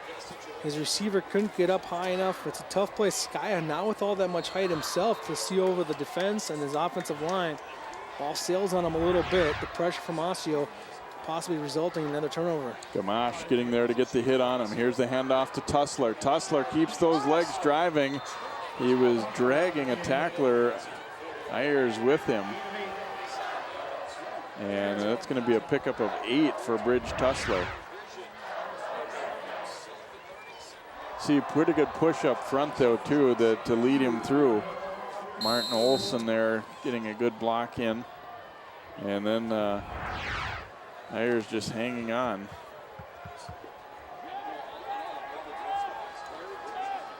Second down and a couple here for the Orioles. Back to Tussler. Tussler will have the first down here as. And this is what they're hoping for late in the game, to kind of start wearing this Maple Grove team down and hope that Tussler is getting stronger, even though he's had to play a lot of football, of course, on offense and defense. Gonna have to measure this one, it looks like. And Osseo obviously has that size advantage up front along the line of scrimmage. And another thing to think about too, with the wind at Osseo's back, if they are to settle for a field goal, it'll be a much easier attempt than if they were heading the opposite direction. I thought at first that he had certainly got it, but now it doesn't look like it. He'll be just short.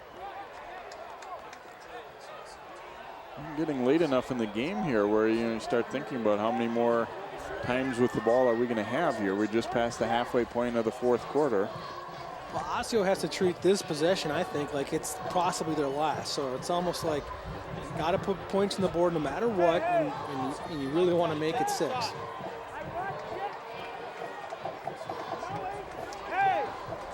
In a good spot here, 3rd and less than a yard, and they've shown obviously a willingness to go for it on 4th when needed here too.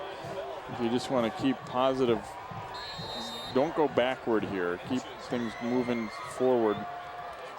They come back to Tussler. He almost got tripped up early by his own guy, but he will pick up the first down, and his foot was clipped by, I believe it was one of the guards, but able to keep his balance. Yeah, Eric Scripseth, the nose tackle in there for Maple Grove. His job is to push that center back, make life miserable. That's what he did. He got some good penetration, not really breaking through, but just pushing his defender, or rather his offensive lineman across. Nearly blew up that play. Now Osseo with a tight power formation here from the 36. Go to Cray. Cray getting to the outside, and there's nobody there. Cray down the sideline is in for the touchdown. Osseo showing all power formation there, and then they go around the edge to Cray, and he takes it the distance.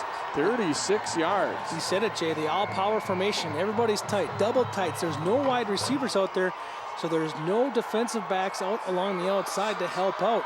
Once that corner was got, it was done. Cray's speed brought him to the end zone, his 2nd score of the night. What a fantastic football game he has had. This is a tape he's going to want to hang on to. Berg on to attempt the extra point, and this one is blocked. So kicks have not been sure things here tonight, and now the lead will stay at 6. Jay, we talked about Tussler as a blocker. He actually didn't get a great block there. Simply Maple Grove ran around it. There was just no containment, an absolute blown assignment by whoever's responsibility it was on that outside. I was looking for the big block along the outside. It's really not there. There's one good one there as Wojda gets sealed. And you see chasing it down there is Gunnar Ayers, who just can't catch up to Cray. But just not good defensive schematically for Maple Grove to hold on to that outside. All night long, they've been holding Tussler, containing Tussler. The extra point, not much of a block as much as it's just a ground ball kick. The snap, and just not much of that one worked well. Gillard had the ball up off the ground, it looked like. So how crucial could the missed extra points be? Of course, it could be a big impact, but Maple Grove first has to do something offensively here in the second half. And getting back to that touchdown, Joe, you wonder how much of that is seeing that formation for the very first time at Maple Grove. This is a short squib, and it's a chance for Osseo to get to this one. They might have gotten it. They did. Berg chipping it around the first wall of the return team, and it is recovered for the Orioles by Louis Jusame. I don't know how Maple Grove was set up to field this, but it's just not. It's not the way that. Watch how Osseo's kicked the ball all night long. It's been directional kicking to a space. The guys who are in that middle tier cannot simply run forward to pick up a block. They have to make sure they get the football first before they head forward to block. Just mental mistake there done by Maple Grove special teams, and Osseo has a chance to put this game away with the ball in their grasp. You're right on, Joe, but you also have to give a tremendous credit to the kick and the guy who covered it, because he made a beeline for that ball and got right on it. There's Tussler taking the handoff. We have a flag down on this play. Yeah, absolutely. A fantastic kick. In fact, we gave him credit earlier in the night on a great kick that ended up on the other side just for good field position. He's been doing an excellent job kicking all night, and the coverage team for Osseo doing an excellent job too. Nice hustle to get on the field. Well, it's not often that a guy running full speed dives on the ball and it never comes loose or anything. He just got it, and then great play on that recovery. Now the Orioles hurting themselves, though, with a holding penalty on this first down play. And this is gut check time for the Crimson, and I guess for Osseo as well. Can Osseo put a game away? You see the offensive line getting fired up. You saw Dean right now just walking up and down his offensive line, talking to his line mates, getting his squad pumped up about for what they have to do here on first down and 21.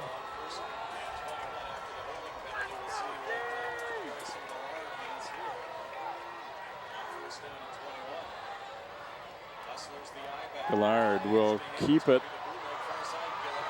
And down he goes, a flag down as well. Wojda on the tackle. The flag coming right out near where the tackle was made, although it was already coming out before the tackle.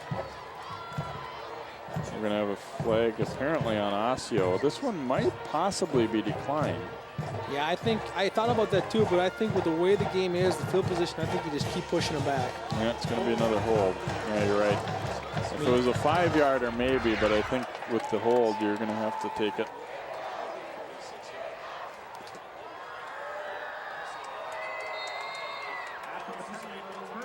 Normally, you kind of throw the flag roughly where the infraction was, so I'm not sure where exactly it occurred. But boy, Osseo, after that recovery, you know they just wanted to run the ball, use clock, march down the field, and now instead they're going backward because of these penalties. They give it to Bridge Tussler. Tussler takes a hit and keeps on driving. He stayed in bounds as he was held up there by Purdue. You know where Tussler's really going to benefit down the line if Osseo can't accomplish it. It's going to be, they have to develop a 1-2 combination with one of their wide receivers too, because sometimes you have to have Tussler in the backfield and be able to throw the ball out wide and make something happen too, to take the focus off Tussler. Right now, Maple Grove's defense sees 34 in the backfield. They can pretty much key in on Tussler. Of course, Gillard's been able to run the football a little bit too, but other than those two players right now, That's what Maple Grove's been able to key in on. 2nd and 21 now here for the Orioles. Hampton takes the handoff on the counter. Nice stop made there as Eric tripped him up. He's been in on a lot of plays tonight, including, of course, that interception not too long ago. Only about a 2-yard gain here for Osseo on what looked like it had some possibilities. Timeout taken by Maple Grove, 3:24 to go. I thought when Hampton was handed this ball that it had a chance to do something. Well, it was the right play call. It was a great play call by Osseo and almost had great execution as well, but you called it. Eric has been in on a number of plays, and it was him, number 20, who made that play and stopped that play from being a successful one, because otherwise it was blocked pretty well. Eric's reaction maybe saved Maple Grove quite a bit of yards. Be a 3rd and 19 coming up for Osseo out of this timeout here, so Maple Grove sensing a chance to get a stop and keep the clock in their favor a little bit too. More than likely, probably only going to have one more possession of their own. So you want to give your offense as much of an opportunity to have enough time, but also have decent field position. And on top of that, right here on this 3rd down play, not only do you want to stop them from getting the 1st down, but I think you want to stop them from getting 5-10 yards. You don't want to put Osseo in a situation to try to convert on 4th down. You want to make a nice stop here along the line of scrimmage or a sack, force Osseo to make it an easy call to punt the football and get the ball back to Maple Grove. And a big 3rd down upcoming here, and it'll be interesting to see just how aggressive the Crimson defense is in terms of putting pressure on the quarterback.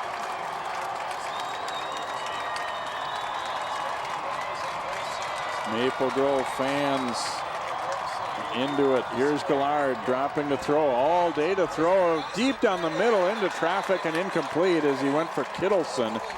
A lot of defenders around, although there was a slight window to try and get that one through, and they nearly got it done. In my mind, this is an excellent pass. Maple Grove only rushes 3. They got 8 defenders back there, and I think Gallard makes an excellent pass. Throws a great football. His receiver gets his arms on the ball, but it's a tough catch to go across the middle of a defense like that and haul that one in. They are. Gallard will kick it. Trying to pin him deep. Woida drifting back and takes it at the 10. He breaks the 1st tackle. Bryson Woida coming upfield. Gets a block. Cutting back at midfield and dragged down in Osseo territory at the 48, and then a late hit on the Orioles as well. They piled on him after he was down there and compounding the problem there for Osseo as they will be penalized. You want to talk about savvy senior leadership? Bryson Woida, realizing that they were going to punt the football here, drops back, fields that ball, and now he's returning it against the offensive line from Osseo. Not the punt coverage team, but he's going up against the offense. That allows him to get some better running room. Instead of a bunch of athletes chasing him around, he's got 5 linemen chasing him once he gets back that first tier. What a big play by Woida for the Crimson. Maple Grove gets a little extra yardage at the end with that late hit. Yeah, not a good idea there by Sims as he frustrated and wanting to get a piece of that tackle, and he just kind of pounced on him after he was already clearly down. And they'll get it at the 33-yard line. Wow, talk about a momentum switch. I don't think a lot of people really expected Woida to even field that ball. It was a little bit of a gamble to do so, and here they are in business at the 33 with plenty of time to go.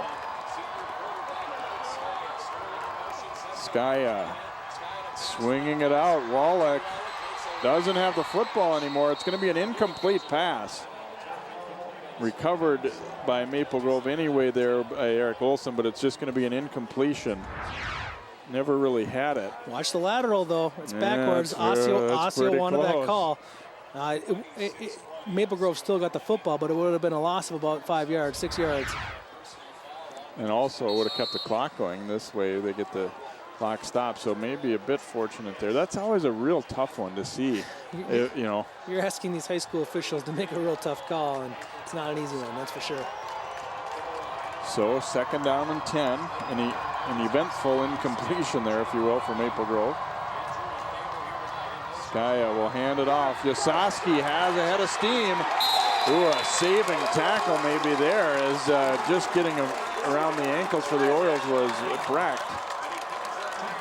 But he will pick up. Look at the blocking 12. from the left side of the offensive line. Perhaps the best block along the outside done by the Crimson offensive line. Nahoe gets a great seal on the left end. Nice job done by the Crimson. That was a big one right there, because on 2nd down and 10, run the football, not call Wojda's number, give him a play off, and still get a 1st down. That's a big play. Boy, and Yasowski, I give him credit for getting up to speed in a hurry there. He knew where he wanted to go. If it was there, he had the momentum going forward as soon as he took that handoff. So from the 21, 1st down.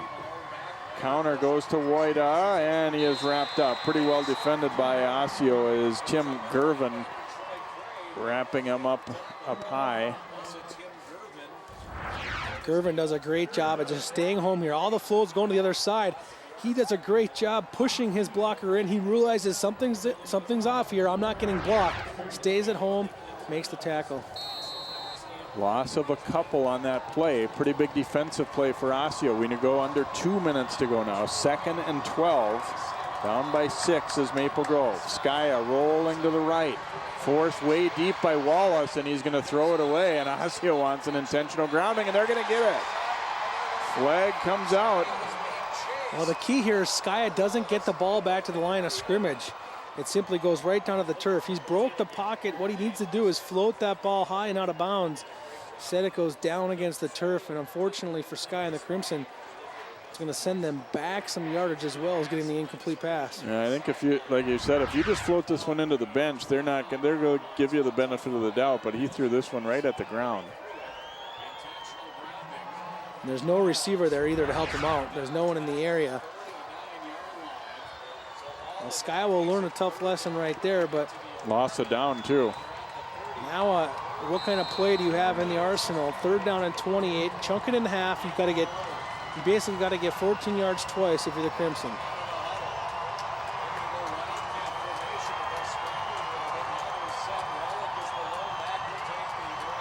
They snap it to Wallach, flipping it to Skya. Skya throwing deep for Wojda, and it is intercepted. Tussler down the sideline.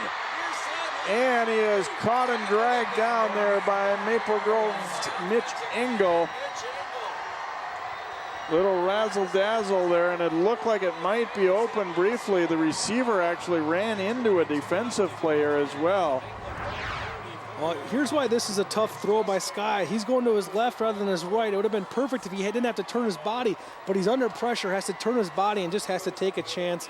Tussler playing center field. He has no other responsibility than to do that, to make a play, not let anything behind him. Nobody's better in the area than Tussler at playing that spot. Now, some Maple Grove fans probably thinking it should have been interference there, but Hawley, it looked like the defensive back, he was just in the way, and it was kind of an incidental kind of contact. At least that's the way they ruled it. Here's Tussler taking the handoff, running through a tackler there as he got down low, tried to run over Emmanuel Eric, and actually succeeded for the most part. A quick timeout taken by Maple Grove.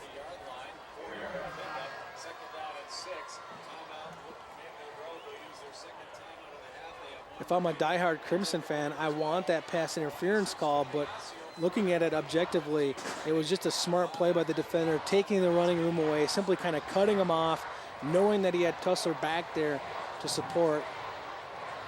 A good chance taken by the Crimson, but Osseo obviously knowing, hey, something tricky is going to happen here. Guard against the deep ball.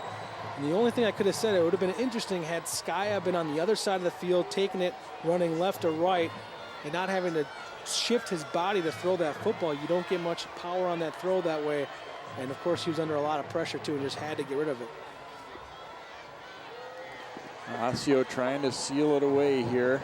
2nd and 6 coming up. Boy, the way this game can change in such a hurry. It looked like Osseo, okay, we're in business. Going to try and put things away. Then here comes Maple Grove. They get that long return compounded by a personal foul penalty. And it looked like the Crimson, they got the nice run by Yasowski. I mean, it wasn't very long ago. They look like they might be, you're thinking, okay, extra point or no extra point, do they go ahead or not? And it changed in a hurry. Gillard handing it off here to Tussler. They're trying to rip the football free, of course, there is Field coming up to meet him along with Eric there, and another timeout taken by Maple Grove. Got a couple more, but the main thing is you kept the clock moving, forced them to take a timeout. And it kind of goes back to me tonight to the penalties, because it's that intentional grounding call, and Sky is going to learn from that one right there. You know, you probably won't see him make that mistake again this year. You know, he'll learn from that. But those penalties tonight have really what stalled Maple Grove's progress, and they've never recovered from those penalties. It could have been a 5-yard false start. They just had a hard time making up that distance that they lost on the penalties. And it just kind of seems like if you go back and look at every possession, there's one of those mixed in there that kind of slowed things down for the Crimson. Still key play for the defense here, trying to make something happen. Of course, it's 4-down territory for the Osseo Orioles. There to make a stop here. They can't stop the clock. It'll get pretty close, but still a little bit of hope on the sidelines of the Crimson.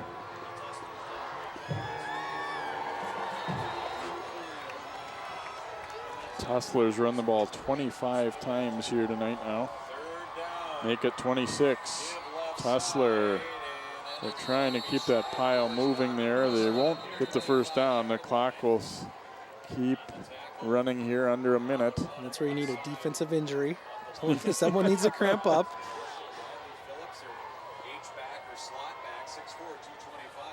Well, Osseo in about a 4th and 2. Use up as much of this play clock as they can. And we'll see if they might run it all the way down and then take a timeout rather than bother with trying to hurry up. And I think that might be what they're going to do. They're going to wait until they got 1 second left and then call a timeout. I think it's a better idea than trying to guess and judge and hurry up and snap it. Oh, that clock didn't stop all that quickly here, considering it's at Maple Grove especially. They'll put it at 15.9 to go. And Osseo using that timeout. Well, what Osseo wants to do here is put it away, get that first down. Never give that Maple Grove a chance with 9 seconds left to see what they can do. One desperate play. Easiest thing right now, offensive line, Bridge Tussler, let's get it done. And let's get a first down. They're calling in a different unit right now, and it's called your goal line offensive unit, your Bulls, whatever they call it at your school. They're bringing in the big dogs. They brought in a couple of guys from the defense. Lakeem Felder's coming onto the field for this snap.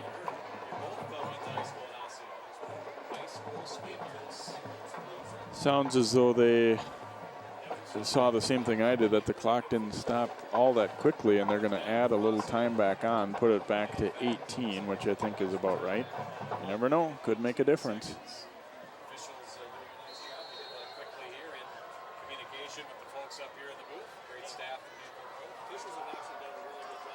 So 4th down here for Osseo. They'll give it to Cray. Cray fighting his way forward. And it looks like he should have enough, perhaps, for this first down. Yeah, he will have it. And once they'll move the chains and then restart, and Osseo will be able to go celebrate a victory.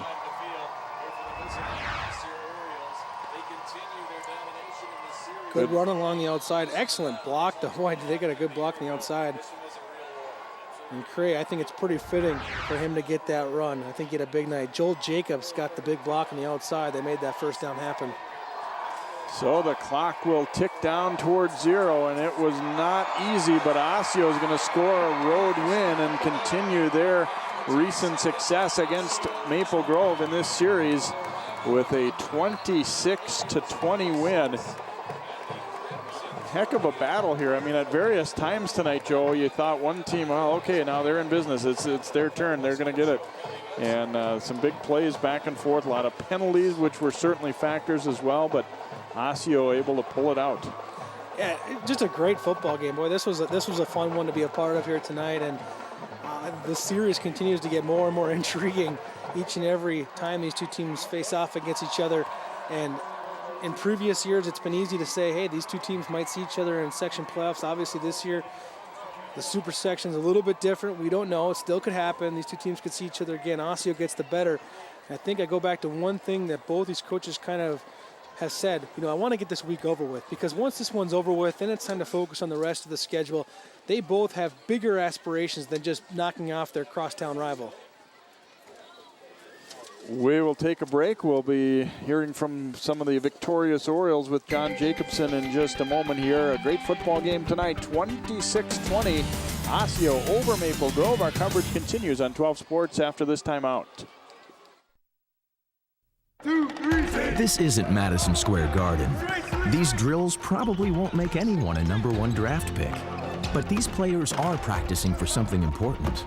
While they work on their jump shots, they're also learning teamwork, discipline, self-confidence, how to deal with wins and losses. Skills that will make them winners long after they leave the court. Support high school activities in your community, because when kids take part, they get set for life. If you could see anything in the world, what would it be? I'd love to see Paris. I like to see cupcakes falling from the sky. To save your vision in the years ahead, call your eye doctor for a comprehensive eye exam today. Then call 1-800-437-2423 or log on to seeabettertomorrow.org to learn about glaucoma and macular degeneration. I just want to see more of the things I love.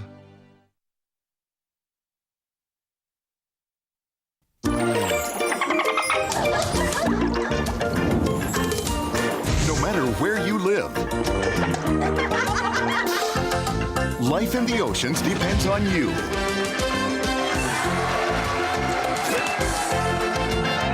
Do your part to keep them clean. Recycle and dispose of trash properly. To learn what you can do, go to keepoceansclean.org. National studies show that students who participate in activities like music, sports, and drama not only have better grades and attendance, but they develop the character to handle adversity, the grace to accept defeat, and the self-confidence to start over.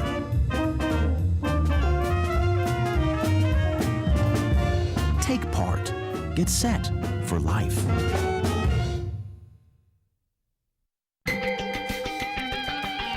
Great rivalry game, and it's Osseo pulling it out on the road 26-20. Let's go down to John Jacobson. Well, thanks, Jay. I'm with a couple of happy Osseo Orioles, seniors Bridge Tussler and Troy Cray. And Troy, a couple of touchdowns for you, some big plays on defense. And how much fun was this for you tonight? Well, it was a great opportunity to play against our rivals. Getting a chance to run the ball as well as playing defense is always a plus for me. So I just went out there and tried to help our team as best as I could. You guys got down 13-0 early. What's going through your mind on that side, on the sideline at that time? Well, last year, we battled through a lot of tough situations, and this year I just kept the same mindset as last year. It's not over till it's over, and we just played through the last couple minutes, and we ended up with a W. You got some young players on this team. How proud are you of those guys who stepped up tonight to get a win against a good Maple Grove team? Yeah, I'm very proud. Everybody's been working really hard in practice. We have a bunch of people stepping up, willing to make the big plays, all trying their best, and it's paying off. Congratulations on the win. Good luck the rest of the season. Thank you. Bridge Tussler, it's a tough going offensively. I mean, they really stopped you for most of the night. You had some big plays. What was it like trying to run the ball against the Crimson this evening? I'm sorry to say it felt a lot like Wayzata. A bunch of kind of like pass, down at my ankles a lot. First couple of plays, I hit my knees, and I'm not used to that. Usually I get hit pretty hard up high, so I can take that.